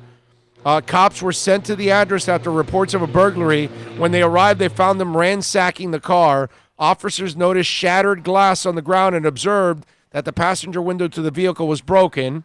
Weiss was ordered out of the car, taken into custody. Cops said the former actor displayed symptoms of being high on meth. He was booked into the Yuba County Jail and was being held in lieu of a $52,500 bail, which means he has to come up with $5,250, which, does that guy look like he has that? Weiss is best known for playing babyface goaltender Goldberg in the Disney comedy films about a junior ice hockey team, which also starred Emilio Estevez. He's been battling a meth addiction and once admitted unless he got help, his life was in imminent danger. Weiss's arrest in the latest is a recent series of brushes with the law. In 2017, he was sentenced to 90 days in prison after he was caught just 5 days after being released from jail for stealing $151 of goods from an electrical store. At the time, he posted on Facebook that he felt his life reached below rock bottom. He was also arrested in December of 18 for shoplifting after he checked into a rehab facility following his high-profile arrest for public intoxication in the summer. That is sad, man. Man, that is sad. I saw that story, and it's like, wow, you see that kid, and then you see him now, and you can't even recognize the guy. Oh, man. Sneak Attack says, please, Jets, keep Crazy Eyes up there for the long haul. I'm hoping the Jets keep him up there for 30 years. 30 years, baby. I just want them to bury the Jets for 30 years. That would be awesome. Ian from Brooklyn says, damn, he looks like hot garbage. Yeah. He is hot garbage right now, unfortunately. I mean, that is just sad at every level, that one right there. Man, what a shame. It's a crazy story, isn't it? Oh, man. And again, everybody finds out about your problems. In his case, I hope somebody that has the way or an avenue of straightening him out reaches out to him and gives him a chance. You know, that would be nice, because everybody that's in that kind of a state needs somebody that knows how to help you and get you out of that rut. That would be really, really cool if somebody was able to do that. You know what I'm saying? What a shame. Broncos, by the way, have hired Mike Shula as their quarterback's coach. He follows Pat Shurmur. He was with Pat Shurmur as the offensive coordinator over at the Giants. So he now moves over with Shurmur. What else do we have here on the show that we can get into a little bit here on the program? Oh, I thought this was actually pretty cool. For those of you, a little music talk for you. Pantera, the metal band, or thrash metal, right, is what we should call. They hit 1 billion in downloads. How about that? That's pretty cool. Obviously, Pantera hasn't been around in a long time. We lost Dimebag Darrell. We lost, oh, damn it, now I'm forgetting Paul, the drummer with the hat, man. Man, now I'm forgetting his damn name. I'm so sorry. I'm forgetting your name now. Brain fart as always. But anyway, they obviously have not created any new music in a long, long time because they've been broken up for a while. But I read a story where Pantera gets to 1 billion downloads, dude. All right. It says Pantera's social media manager shared a graphic indicating that the band had surpassed 1 billion streams across Amazon, Apple, Deezer, Google, and Spotify. And it said, thank you for listening. Vinnie Paul, by the way. There we go. Anyway, Pantera in the mid-'80s, came out of the mid-'80s in Texas. The band recorded 4 independent albums before its 1990 major label debut, Cowboys from Hell. It introduced a heavier sound and made them a favorite with metal fans. 94's Far Beyond Driven debuted at number 1 on the Billboard 200 without benefit of a commercial hit single. When Pantera broke up in the early 2000s due to tension between the Abbotts and singer Philip Anselmo, the brothers started a new band called Damage Plan, but that came to an end December 8 of 2004 when Darrell Abbott was shot dead on stage at the age of 38 by a deranged gunman as the band performed at the Alrosa Villa nightclub in Columbus, Ohio. Vinny never spoke with Anselmo again after his brother's death, reportedly feeling that some things Anselmo said about Darrell in the press may have set the killer off. A few years ago, bassist Rex Brown spoke to the Do You Know Jack radio show about Pantera's commercial success following the release of Cowboys from Hell. He said, everything was kind of changing at that point. all the hair bands, all that kind of stuff, everybody was kind of stale. If you think about it, just songs in general, there were some pretty good songs that they looked like they kind of took away from all of that because you lumped it in with all that crap. I'm not saying what we did, but we just came around at a time where we saw a crack and we slipped through it, and we put a lot of hard work and a lot of touring into it. So he says those first two records, Cowboys from Hell and 92's Vulgar Display of Power, we toured nonstop. We had 32 days off on the Cowboys from Hell tour, and that was total time between 18 months on, then directly back into studio. Wow. Incredible. But 1 billion downloads for Pantera. How about that, man? Congratulations to Pantera. Wow. 1 billion downloads. That is freaking impressive. Maybe we could get to 1 billion downloads on our show. Yeah, no shot. I won't be able to get to 1 billion downloads in 1 billion lifetimes. Anyway, and that would only require one download. This is the other thing for all of you out there that were hoping for this to happen. It looks like it may never happen. I mean, you never say never. That's why I'll throw the may.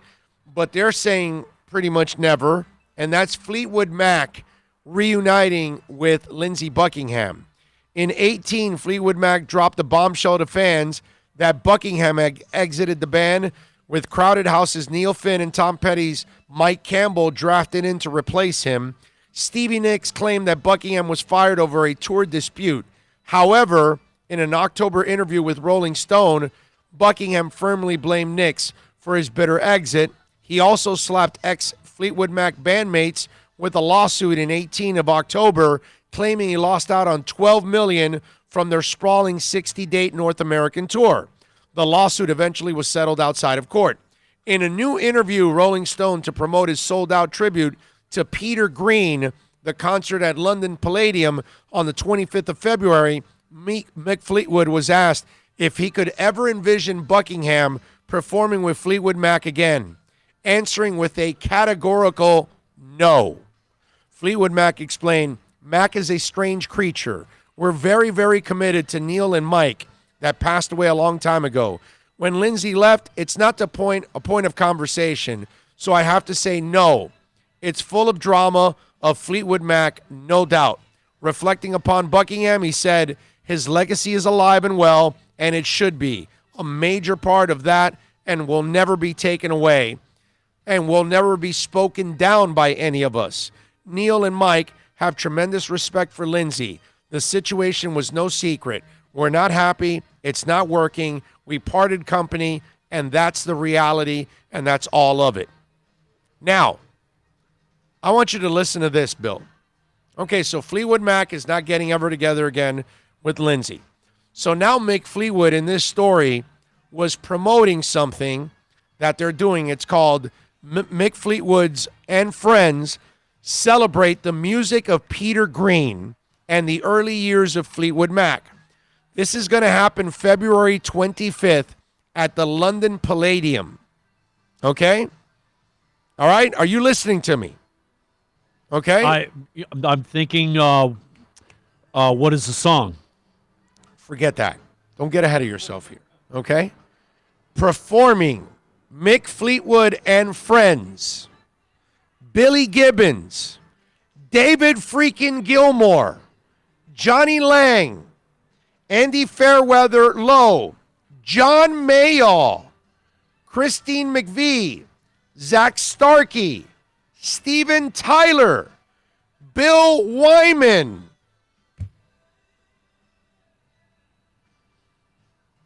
How about that? That's pretty all-star. Okay? That's Hall of Fame.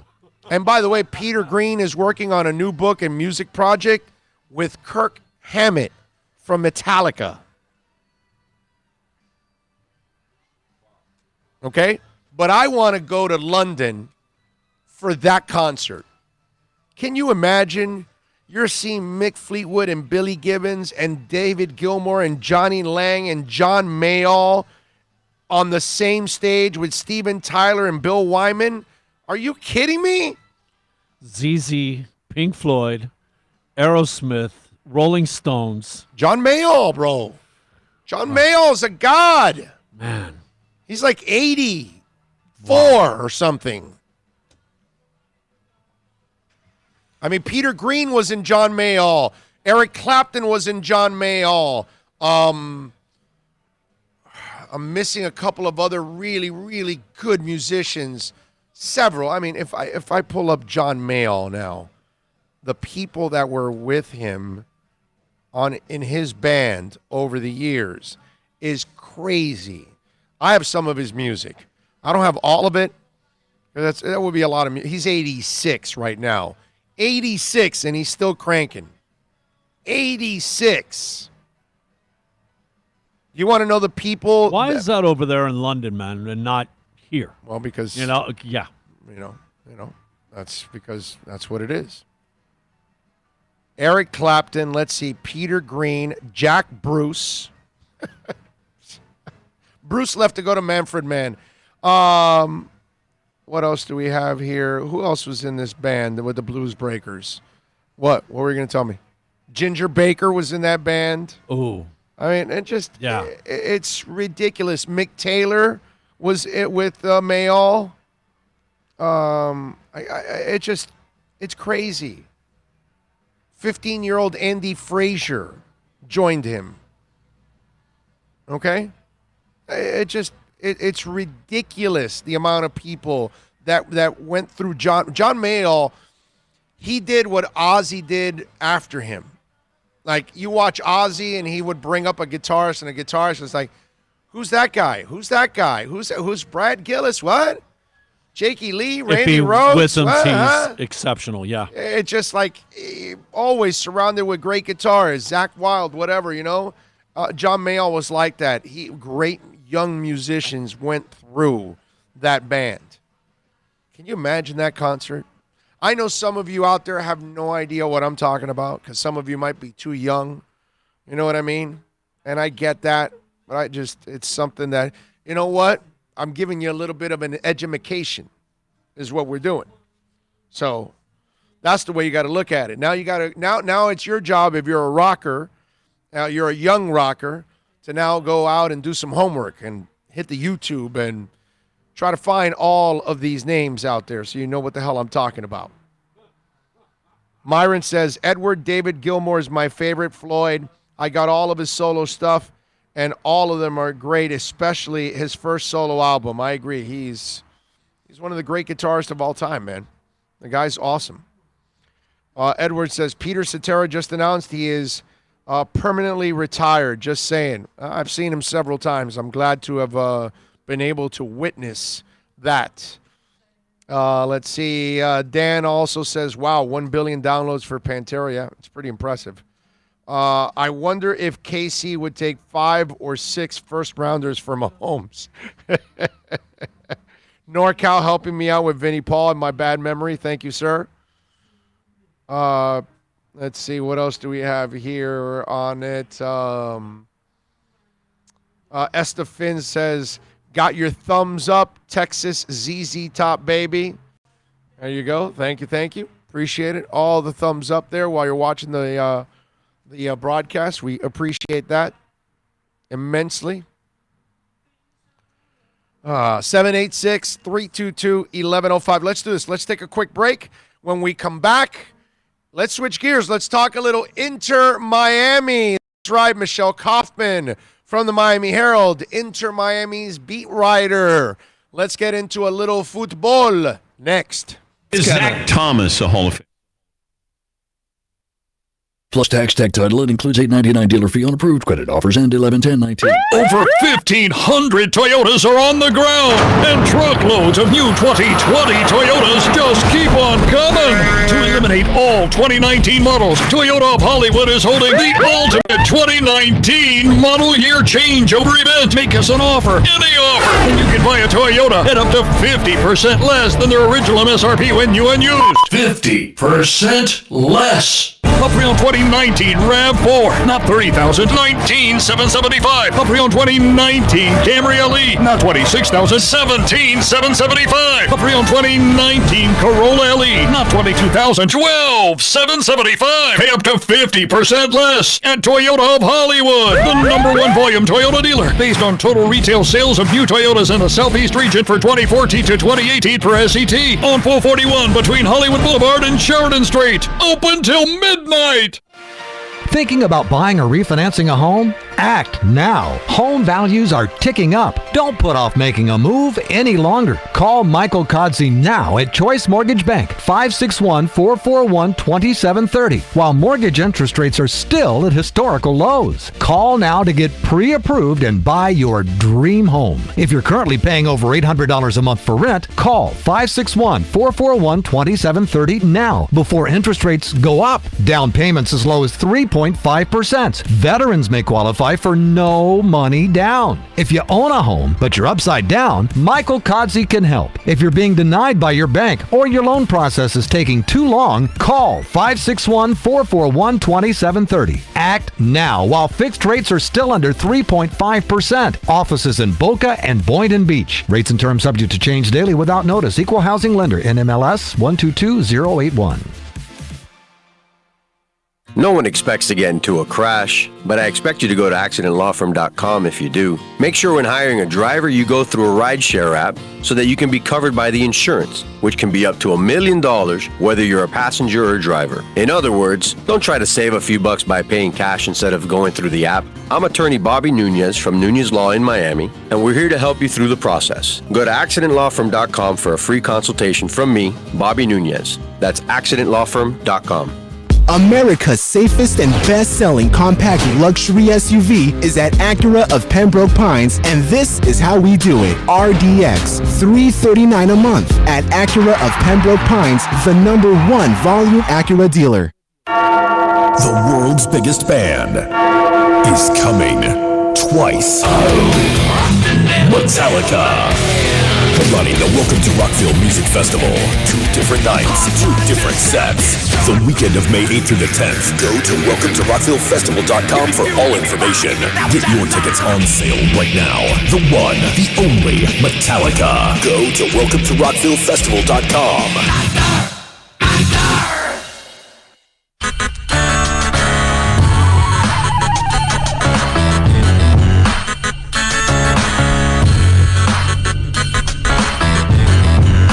This is the Big O Show. This is the Big O Show. This is the Big O Show.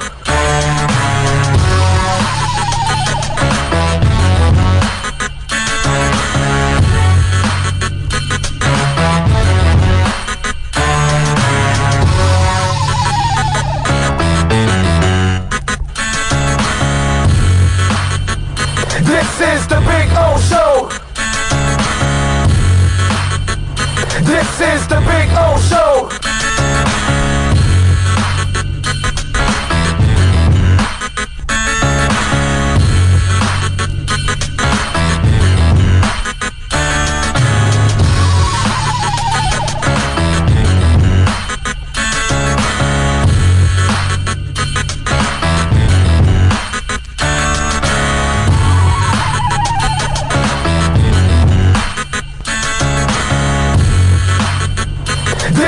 the Big O Show. This is the Big O Show. This is the Big O Show. This is the Big O Show.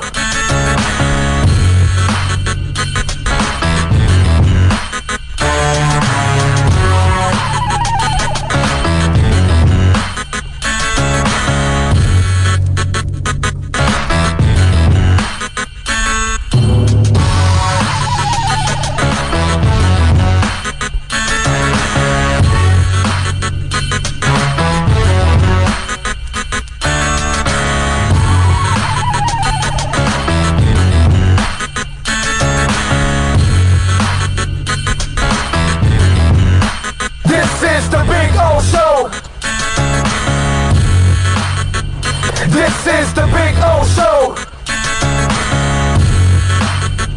This is the Big O Show.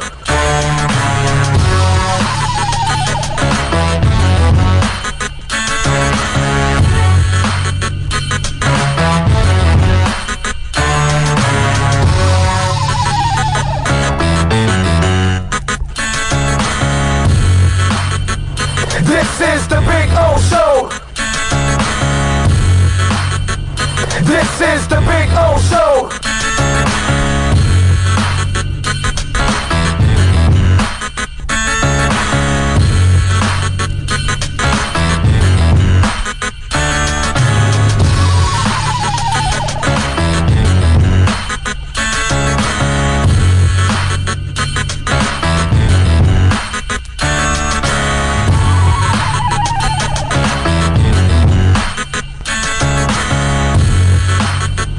This is the Big O Show.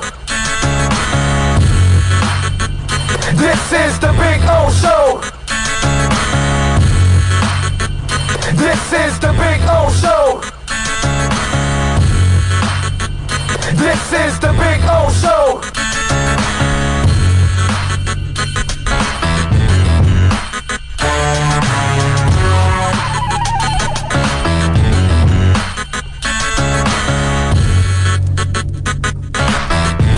All righty, welcome back.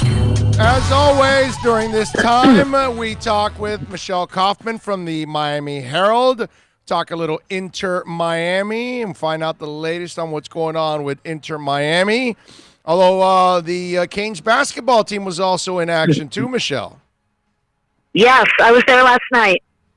What'd you think? And I'm on my way. I'm actually in the car driving from Super Bowl Media Center to Port St. Lucie for the Inter Miami training session this afternoon. And I'm going to stay up there overnight, and I'm going to cover their training tomorrow as well. So I've been juggling Super Bowl. I had a big Super Bowl story that ran today about what there are only 16 Hispanics out of 1,696 players in the NFL.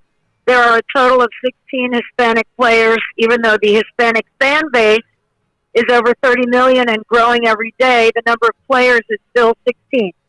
So I did a big story on that I spent a lot of time on, and I spent some time with Anthony Munoz earlier this week, who was in town doing a clinic for Hispanic kids.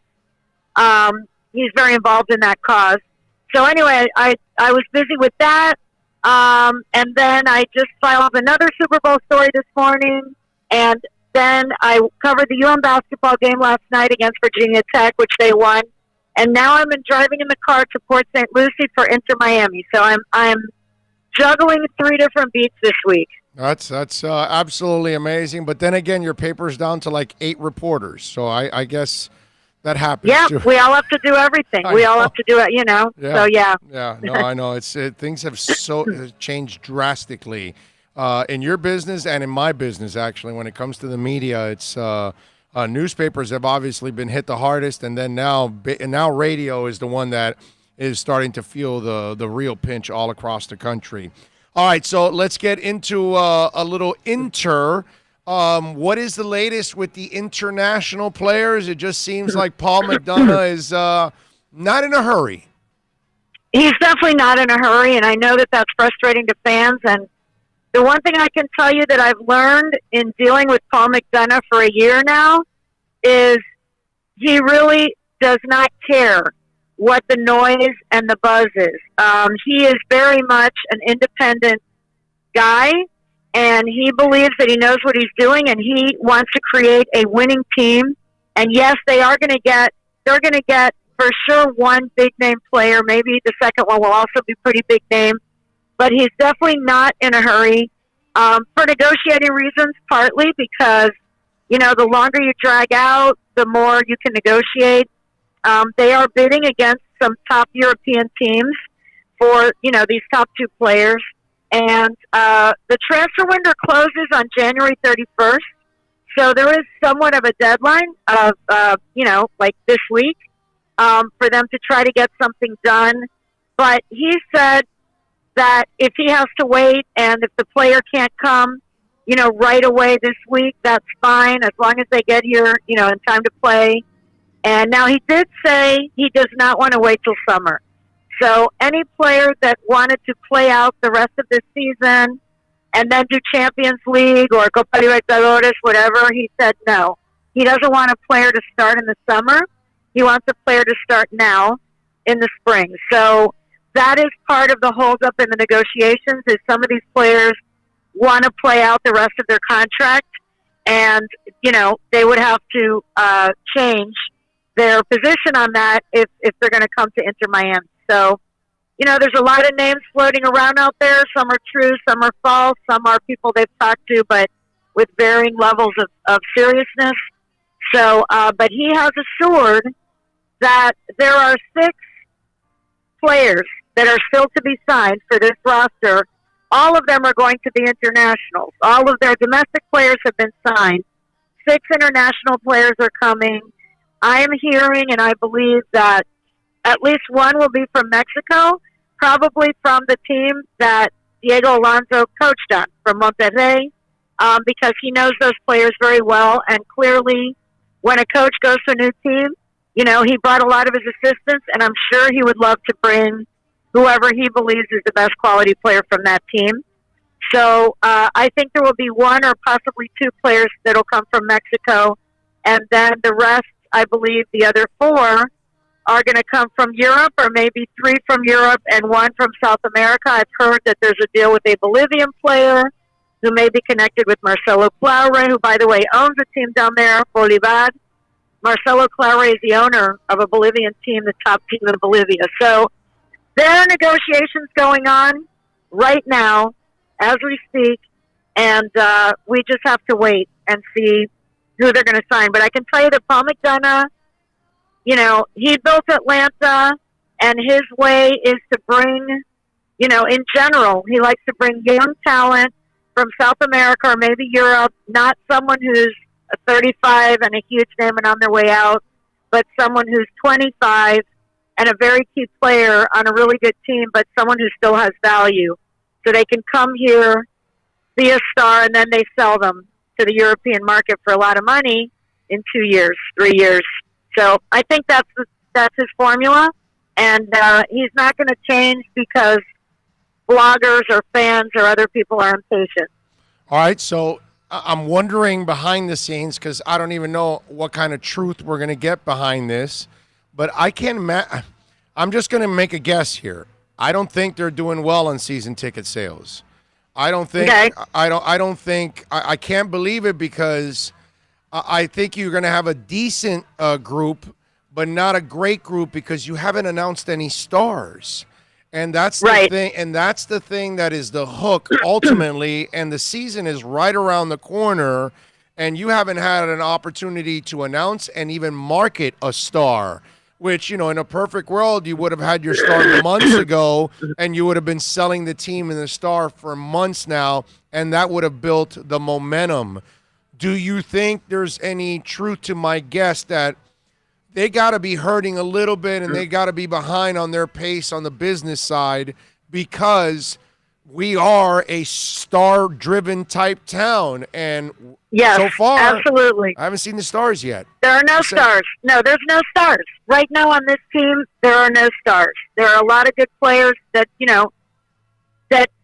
put them all together, and as a group combined, they may make an amazing team. But as of right now, and he knows, he said that the players that are left to sign are, in his words, special players who will put us over the top. Right. That's what he said. Special players who will put us over the top. And yes, that will also put the ticket sales over the edge, because as of right now, you're right. There are some people, the diehards, like my husband bought a season ticket. He's going to go no matter what. I bought season tickets. I bought a group of season tickets. I bought with John Morales and Ari Azer and those guys. We all got season tickets. Right, so the diehards bought tickets, and I do know a lot of people. Actually, most of the suite seats are gone, as far as the suites and the VIP and suite areas. The club boxes, that kind of thing. Those are almost all sold out. Yeah, but the regular seating. Remember, we're talking about a stadium that really doesn't have what the other stadium is the one that's going to have way more club seats than this one. Oh yeah, more amenities and all that, right? Yeah. So they're selling something that they should sell at this point because it's really not what you're really going to be selling down the line. Right. No, that's true. And they know that. I mean, the ticket sales. First of all, once a player that everyone has heard of signs, there will be a ticket sale boost. And also when the shirts come out and when it gets a little closer to the game time, that hey, here's the team, all of them. Here's 30 players. Here are our uniforms. We're playing on March 14th. I mean, I don't think there's any question that they're going to sell the tickets, but I do think that you're right, that because they're behind on everything is happening later than anybody expected, that the ticket sales will probably also come later. And also, to be honest, Miami has never been a big season ticket type of place. This is a place where people at the last minute and walk up. And in Latin America, there's no such thing as season tickets. That doesn't even exist. So most Latin American and Central American fans, they don't have a season ticket package to go watch Boca Juniors or whatever. You go and people go on the day of the game and, wait in long lines. And I mean, that's part of the culture of soccer in most of the world. It's not like here where you buy season ticket packages and they have events for the season ticket holders. And that's a very American culture thing. And this team is very, very Hispanic. So, I think it'll definitely sell, but I do think that it won't sell as fast until they get the names. They need the big fish. Right now they have a bunch of guys who are good, and I feel like they're bonding and they're gelling. Like I'm driving up to Port St. Lucie. They're training at Club Med. They're spending the whole week at Club Med in Port St. Lucie, secluded, together, rooming together, dining together, socializing together, far away from the Super Bowl madness and the nightclubs of South Beach. This was all by design. And, they're getting to know each other, and they may turn out to be a fantastic team. But Miami does like stars, and right now the team doesn't have any. Yeah, that's interesting. Michelle Kaufman, of course, joining us from the Miami Herald. She joins us every week for our Inter-Miami report.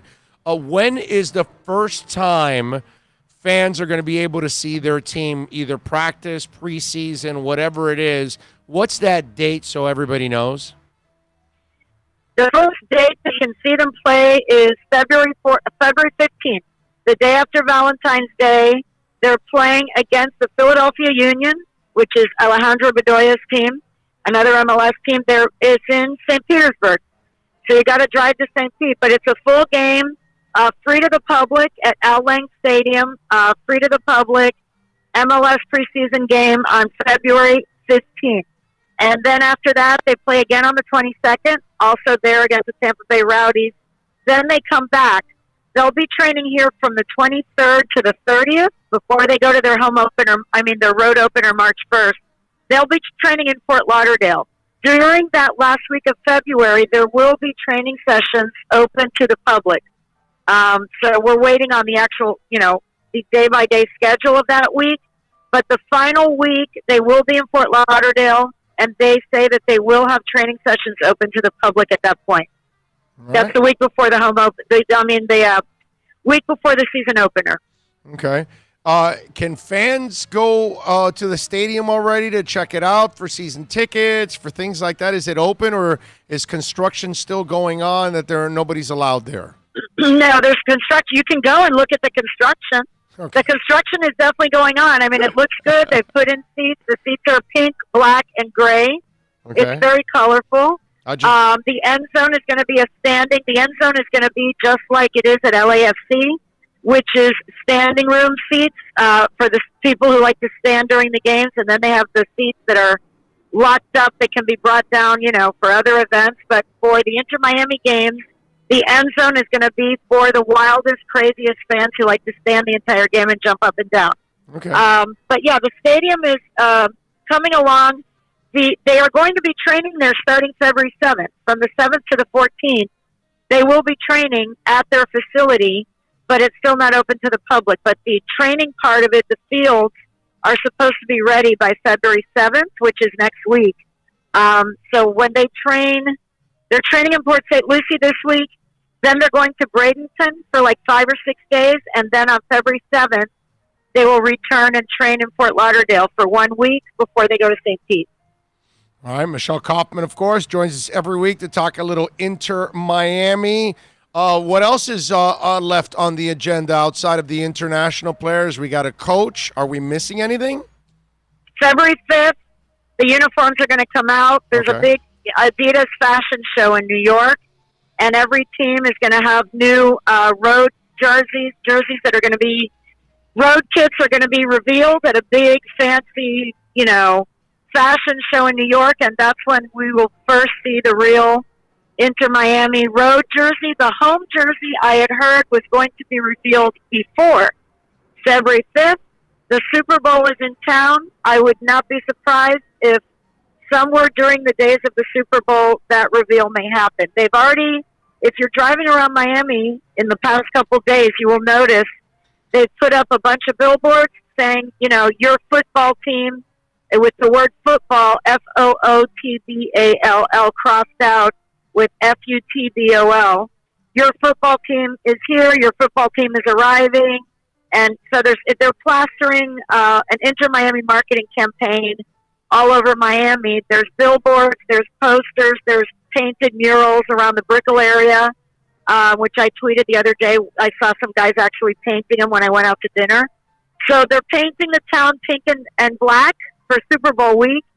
And I wouldn't be surprised if the home jersey perhaps would be revealed in conjunction with the national media and everybody being here in Miami over the next several days. And I would imagine the home one's going to be the light, the pink one. I would think, and then all right. I just bought an Inter Miami lanyard here at Kane, because Canesware's got keychains and T-shirts and stickers. And one of the things about their shirt, and perhaps one reason that it's taken a little longer, is they are the sponsor. There's some finalists for the sponsor. There's a couple of big bidders to be the kid sponsor. And the word is that one of them is from Qatar. David Beckham has connections there. Obviously, they have a lot of money. I don't know if it's Qatar itself or some Qatari company or whatever it may be. That may not sit well with some people. I've already heard some rumblings from some fan groups, from some human rights groups, some gay groups, Jewish people who may be opposed. So I don't, I think if it's a decision between a domestic sponsor and a Qatari sponsor, go domestic. I personally would go with the American sponsor because we live in America, and why not give it to an American sponsor that has something to do with Miami? Yeah. But, money talks in sports, and it'll be interesting to see who ends up being the kid sponsor of this team. But they may get some little grumblings if it's a company from Qatar. Okay. All right. Anything else I'm missing that I did not ask Inter-wise? Inter-wise, no. I'm going to really tomorrow, Coach Alonso is going to be available tomorrow morning to do an interview, and it'll be really the first time. I mean, I spoke to him at his opening press conference, but this will be the first time speaking to him since he's trained with the team for about 10 days, and it'll be interesting just to hear, what his impressions are of the players and what they've done so far. I mean, it's only been a week and a half, but still, I would think he's already getting a sense of what kind of players he has, what they're capable of, what kind of style he wants to, impose on them. So that'll be interesting. He's going to talk tomorrow morning. All right. And I know you wrote an article. We got a reggae boy in town. Oh, yes. Albus Powell. Really great. I mean, for the local Caribbean community, Albus Powell is a defender on the Jamaican national team. He's been with the Reggae Boys for several years, 5 or 6 years, on the Jamaican national team as a defender, a starter, very good player. And he was taken from Jamaica by the Portland Timbers very young. He went out there, played a couple seasons, and then he went to Cincinnati last year and things didn't go well for him there. It just, he didn't work into their plans. He was never happy there. Based on the interview that he gave with us, he pretty much trashed Cincinnati. left, right, and center, and basically said, well, they're a good team. I wish them well, but things are very, very different here. And so I said, well, like how so? Well, first of all, everybody here is very friendly. Everyone in this organization is friendly and loving and seems to really care about the players. And he said that, and all of them have actually said that everything is very, very first class. Everything from their accommodations, they're in Club Med this week, everything from their accommodations to the training facilities to the transportation, everything that's been, having to do with the training camp, the players have been very, very impressed. The ones from South America and the ones from other MLS teams. They've all said the other thing is that the Inter Miami staff is very large and seems to be very knowledgeable, that they don't seem to be cutting costs as far as number of staff members. So they all seem very, very impressed with the organization as a whole and how things are being run so far. I can tell you from a media standpoint, the first week of training camp was very, very professional, as professional as going to the Dolphins or the Miami Heat. The media relations office and the way that they handled the first week of practice was very, very professional. Everything was punctual, which I'm not used to with soccer. They said 9 a.m. arrival, 9:15 interview with this player, 9:30 interview with that player, and it was on schedule to the minute. So these are all good signs to me that it's, a lot of times soccer is run like crazy, as you know. You've been around it. They say a press conference is at noon, and it's at 2 o'clock, and Joe Schmo, all these people come who shouldn't even be with credentials because they're really just fans, and it's not like that. This is being run like a real professional sports organization. So I would assume that the assembling of the roster is also being done with that level of professionalism. I'm not in the office. I'm not in the war room with Paul McDonough and David Beckham and Jorge, but everything else that I've had to deal with personally with the organization has been very, very professional so far. All right, I do have one more thing to ask you, Interwise. What's the latest with Miami Freedom Park? Any progress there? What's the next stage? What can you tell Yes, us? Jorge said, I spoke to Jorge the last couple days. He says that they are negotiating the lease as we speak. He thinks that will be completed in 45 days, and he claims that by the end of March they could break ground. Wow, that's awesome. Oh, that would be fantastic. I mean, he's an optimist. He's an optimist, but that is what he told me, that he thinks that the negotiations of the lease could be completed in 45 days, and once that's completed, they can get to work. Okay. All right, good. So what's been your Super Bowl experience? What's been different this time around compared to the other ones you've covered here?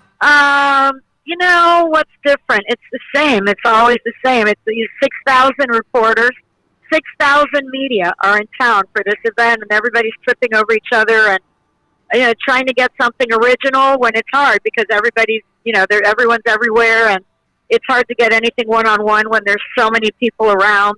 Again, everything seems pretty organized from what I've seen so far. I was just down at the media headquarters by the NFL Experience at the Miami Beach Convention Center. So I've been there, 3 days already.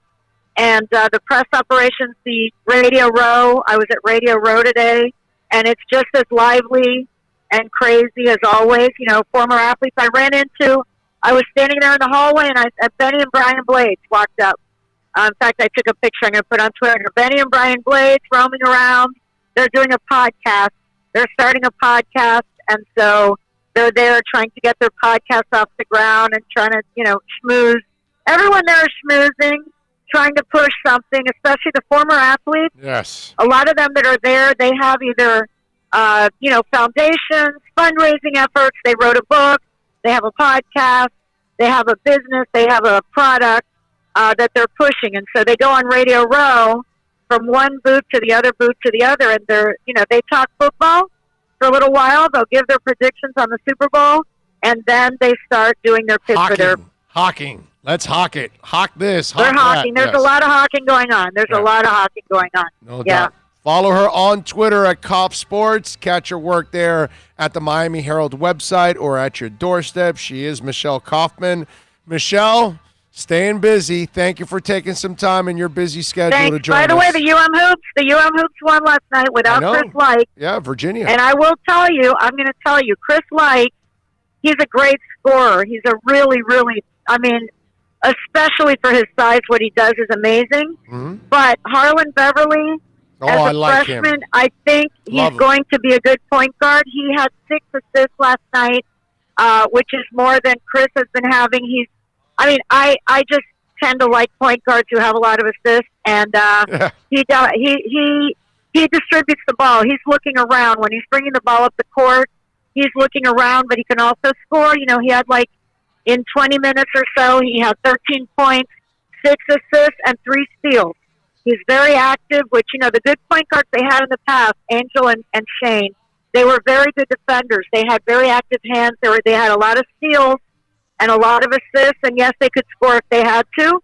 And I think Harlan Beverly may develop into one of those kind of point guards. I mean, it's still early, but he's getting playing time in the place of Chris likes, and I like what I've seen from him so far. I'm a huge Harlan Beverly fan. I like that kid. I think he's a player. I'm with you all the way on that. Follow her on Twitter for her exceptional coverage at Cop Sports, and catch her work there at the Miami Herald website. As always, Michelle, thank you for taking some time. Stay busy. Sure. All right. Take care. Be good. Bye-bye. There you go. Enjoy the game Sunday. Definitely. Okay. Thank you. All right. Bye-bye. Michelle Kaufman, man. Good stuff there. As always, we love having Michelle on and giving us the insight on Inter Miami. That's nice to hear about Miami Freedom Park. I like that. That's pretty cool. You want to talk about being all over the place. Yeah, I know. Wow, she is everywhere, dude. I mean, she is savoir-faire. Yeah, she is savoir-faire. She is everywhere. And don't forget that Choice Mortgage Bank is a proud sponsor of the show. State rates under 3.5%. Call Michael Kodsey right now. Tell him that Big O sent you. Tell him, hey, Big O says state rates under 3.5%. Take care of me. 561-441-2730. They do it all from wholesale, conventional, residential loans, condo loans, reverse mortgages, jumbo loans, FHA, VA loans. Nobody is going to work harder than the owner himself, Michael Kodsey. He's got a great staff, but he wants to work personally with you. That's why I'm giving you his cell number. Call him right now and make sure you tell him that Big O sent you. 561-441-2730. George Richards. We talk a little Panthers hockey next. Plus tax, tech title. It includes $8.99 dealer fee on approved credit offers and 11/10/19. Over 1,500 Toyotas are on the ground, and truckloads of new 2020 Toyotas just keep on coming. To eliminate all 2019 models, Toyota of Hollywood is holding the ultimate 2019 model year changeover event. Make us an offer, any offer, and you can buy a Toyota at up to 50% less than their original MSRP when new and used. 50% less. A pre-owned 2019 RAV4, not $30,000, $19,775. A pre-owned 2019 Camry LE, not $26,000, $17,775. A pre-owned 2019 Corolla LE, not $22,000, $12,775. Pay up to 50% less at Toyota of Hollywood, the #1 volume Toyota dealer, based on total retail sales of new Toyotas in the Southeast region for 2014 to 2018 per SCT, on 441 between Hollywood Boulevard and Sheridan Street. Open till midnight.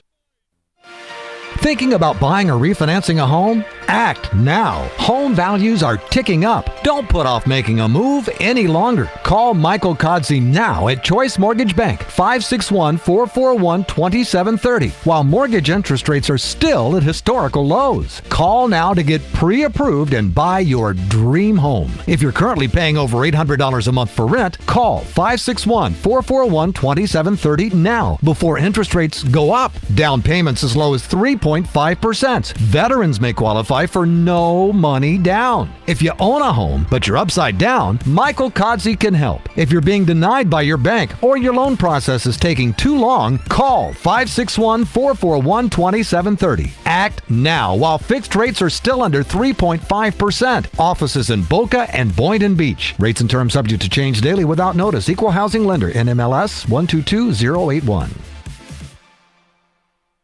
No one expects to get into a crash, but I expect you to go to accidentlawfirm.com if you do. Make sure when hiring a driver, you go through a rideshare app so that you can be covered by the insurance, which can be up to $1 million whether you're a passenger or a driver. In other words, don't try to save a few bucks by paying cash instead of going through the app. I'm attorney Bobby Nunez from Nunez Law in Miami, and we're here to help you through the process. Go to accidentlawfirm.com for a free consultation from me, Bobby Nunez. That's accidentlawfirm.com. The world's biggest band is coming twice. Metallica. Headlining the Welcome to Rockville Music Festival. 2 different nights, 2 different sets. The weekend of May 8th through the 10th. Go to welcometorockvillefestival.com for all information. Get your tickets on sale right now. The one, the only Metallica. Go to welcometorockvillefestival.com.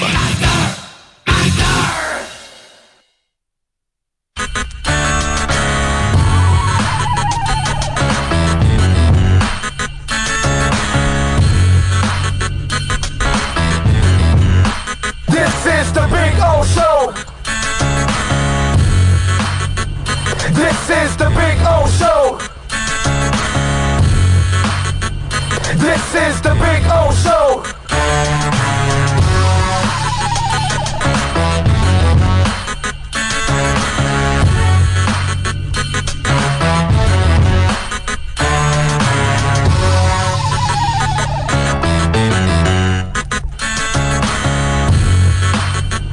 This is the Big O Show. This is the Big O Show.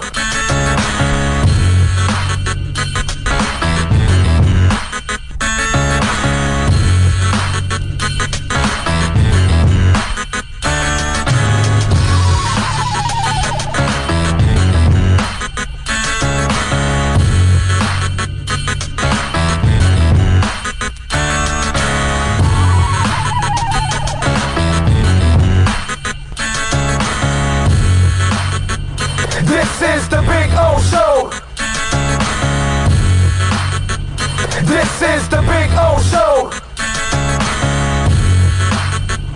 This is the Big O Show. This is the Big O Show.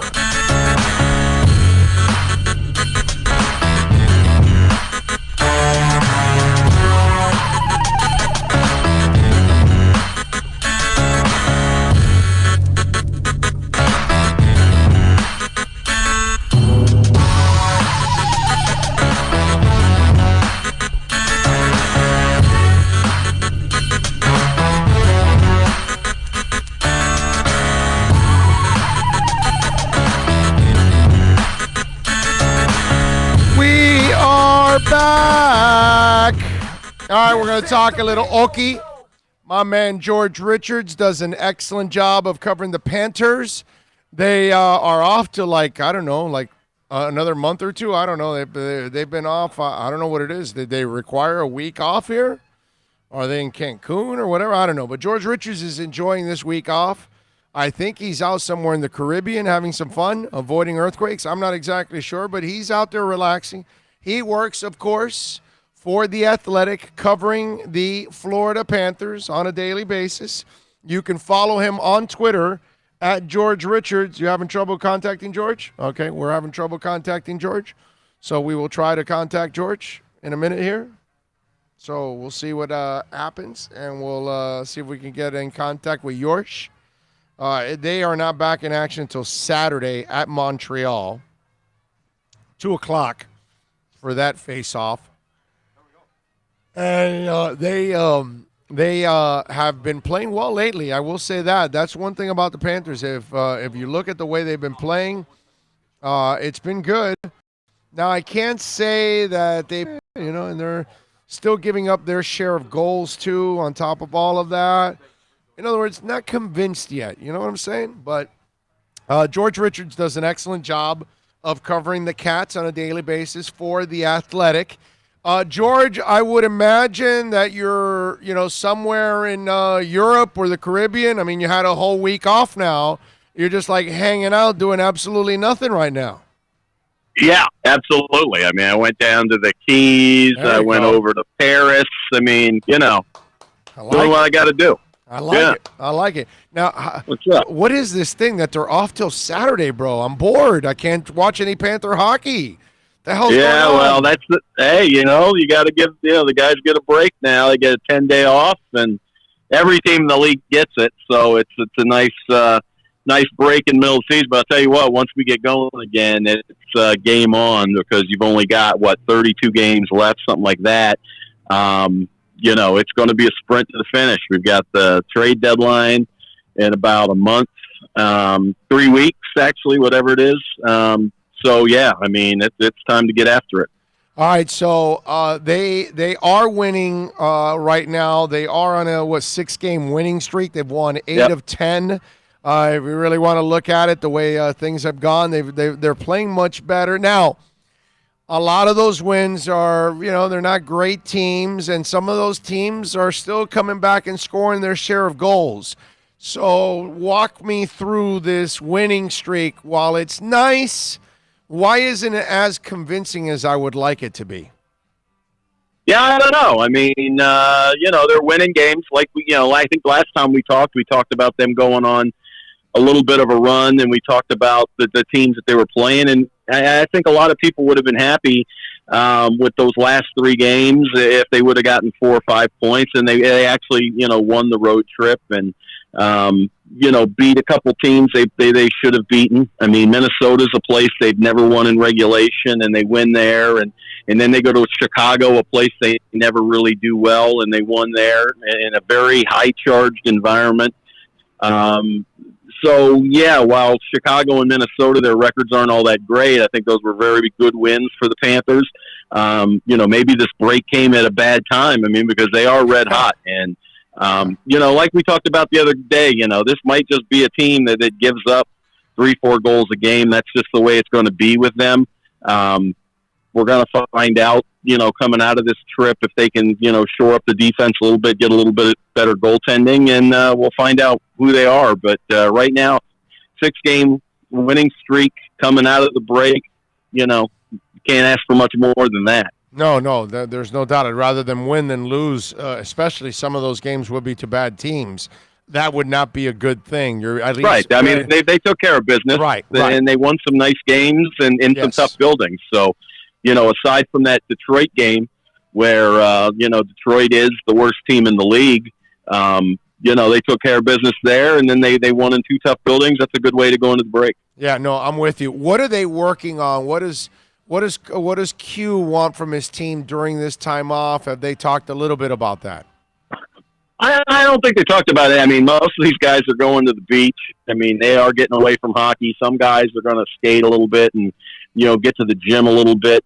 I think the biggest thing is just recharge the batteries. They're not allowed to do anything until the break is over tomorrow. They'll reconvene in Coral Springs tomorrow at 2:00 for a practice, and that'll be the first time a lot of these guys have been on the ice since they left in Chicago. So I'm assuming that he's going to put them through the paces tomorrow, skate the gym beam out of them a little bit, and see where they're at, and then maybe lighten it up a little bit Friday, and then they've got to fly to Montreal to kick this thing off again. So they've got a couple tough games coming up here. Montreal's not playing all that good, but Montreal is playing. So Montreal's already gone through their break, so they've already kind of gotten back into the routine a little bit. They've got to go to Toronto, a team that Florida is in direct competition with for a playoff spot. And then to Columbus, a team that can't lose either. So this is a big 3-game trip coming up for them, and I'm sure that Q is going to, run them, put them through their paces tomorrow, and then see where they're at from there. Bobrovsky, how do you see him in this second half? Because like you were talking about the Minnesota-Chicago game, it was good that they won, but they did give up 7 goals in that one. What does he have to do to kind of get to that point that we all want to see him at? I'm sure he wants to be there. Yeah, I think he does, because, I spoke to him after the Chicago game and said, listen, you did give up 7 goals in these 2 wins, and is that just the way the Panthers are going to be? I mean, is it? I mean, that maybe that's just how this team plays. I mean, we've seen Tampa Bay in the past. They have no problem scoring, but they're going to give up some goals in on the back end, and that seems to be where Florida's at right now. And Sergei didn't want to hear anything about that. He said, listen, his stats are on him. He doesn't blame anybody but himself. And he says the numbers aren't good enough. I mean, right now he's at about 90% save percentage. He's given up 3.2, 3.3 goals per game. Those are not his kind of numbers. And we've talked about the difference between the style of play between Columbus that he's been used to for 7 years and the way the Panthers play. Look at goals for. The Panthers are much better at scoring than Columbus is. Now, you give something up on that. Columbus concentrates on the defense and they want to win games 2-1. The Panthers want to beat you any way they can, 7-4, 4-5, 5-4, whatever. They don't care. They're going to get theirs offensively. So, but Bob seems to think that he's going to get this thing knocked down, and maybe the Panthers start winning some games 5-1, something like that. We'll see. But this is the time of year where Bob has always put his team on his shoulders. We've seen it over the years in Columbus. February, March, April are his best months. This is where he gets in there every night, and it is spectacular. So we'll see if he can get back into it, see if he can do that again. And if not, if they keep getting those wins, he's got 19 wins this year. If they keep winning, let's see what happens. Now, the second half here, George, and we're talking with George Richards, of course, Panthers beat writer for The Athletic. You can follow him on Twitter at George Richards. George, should we expect an easier second half because the Panthers had such a brutal first half schedule? The second half should be kind of a little more friendly to them, right? Well, yes and no. I don't think there's any easy games. But isn't it any easy games schedule than the first half? Isn't it an easier schedule just to look at it overall, the teams you're playing in the second half? By winning percentage, sure. Okay. I think they do have, by winning percentage, they've got an easier second half than they're in the top third of the league when it comes to that. But they've got some big road trips coming up, and they've got some big games. I mean, they still have 3 left against Toronto. They still have a couple left against Montreal, and they've got some games against Boston left. They also they got a long West Coast road trip. Luckily for them, San Jose, Anaheim, and Los Angeles aren't playing very good this year. And those are places that Florida traditionally does well. Then they've got Vegas and Arizona, 2 teams fighting for a playoff spot. So they've got some big road trips. I think looking ahead, and we're looking like, a good 6 weeks away.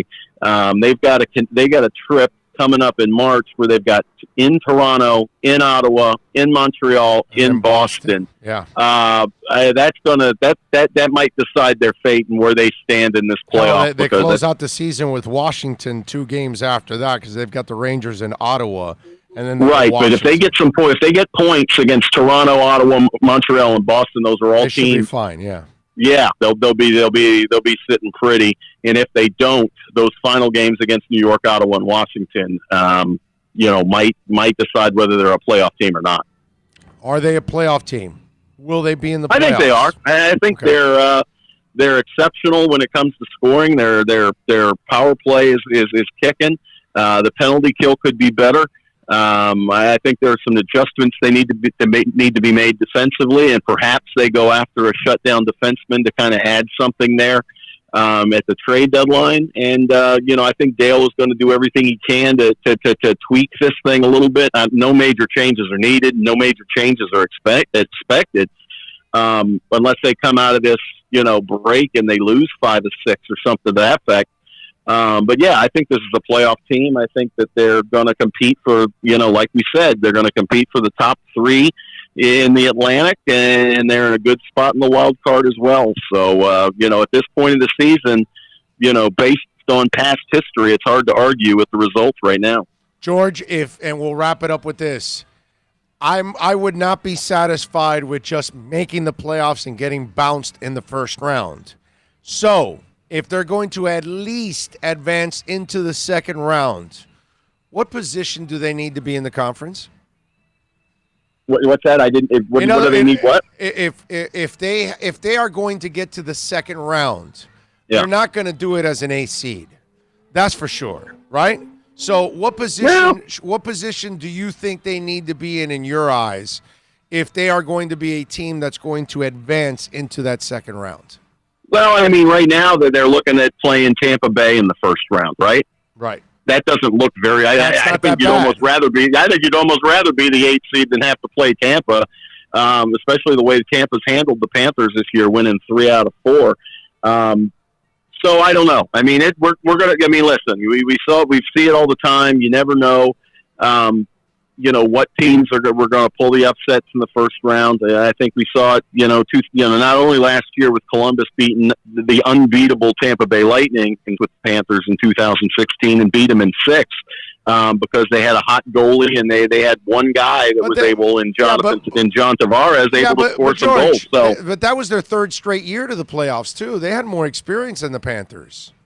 If I remember correctly, right? No, the Islanders hadn't been in the playoffs either. I mean, that was just, that's just how NHL hockey works. So I thought that team had been in the playoffs a couple of years in a row, right? They've been in the play. That's right. That was their first series win. You're right. So okay, they had some experience, but they still weren't that great of a team. But they were able to put it together in the playoffs.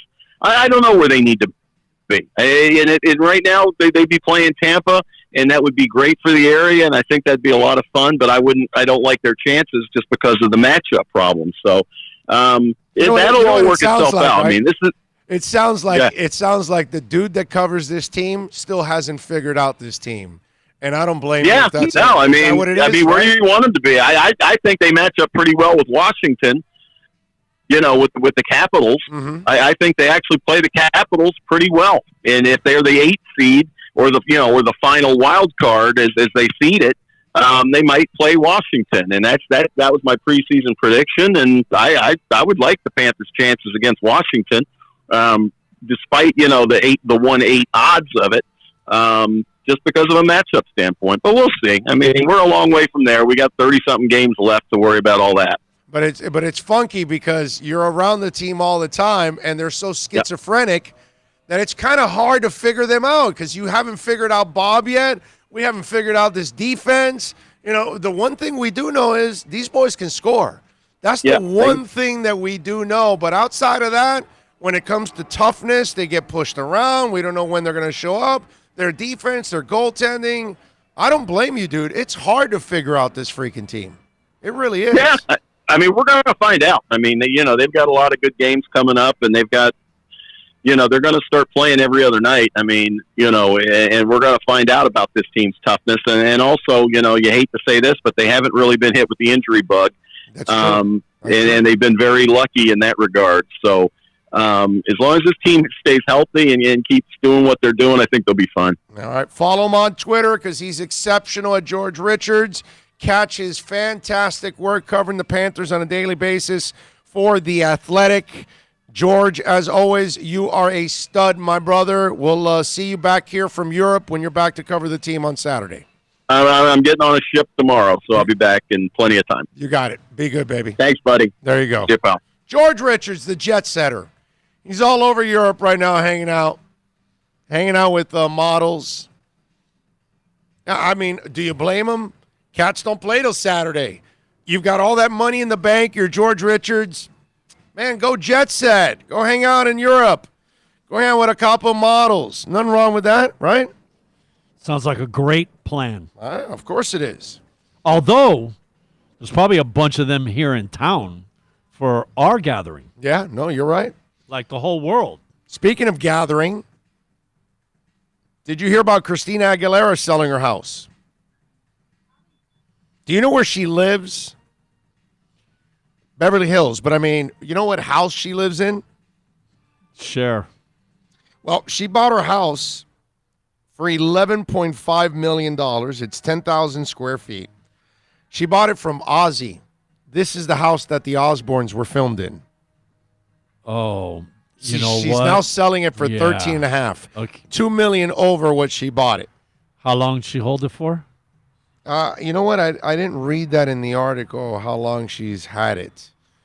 But yeah, she's selling it now for $13.5 million. And I thought it was kind of cool that she had the house that the Osbournes were filmed in. No, and somebody, because of that factor, will want the house. That Maybe. I would think that from a market value, that factor kicks it into your pocket a little bit. Maybe. I mean, you could be right. Now, the only thing I want to know about that house is, did they have to adjust the doors? Because Christina Aguilera's got an ass that's this size. I'm just wondering, is she walking in sideways? How she, is there a curvature on the bottom side of the doors? I'm just saying, because that woman's got her behind grew, and like Dinky Doggy. You know how Dinky Doggy isn't a little doggy anymore? He just grew and grew and grew. That's an old term. That's kind of Christina Aguilera's ass. She's at the point now where, with Kim Kardashian, that the day they pass away, you'll need 2 coffins, one for them and one for the ass.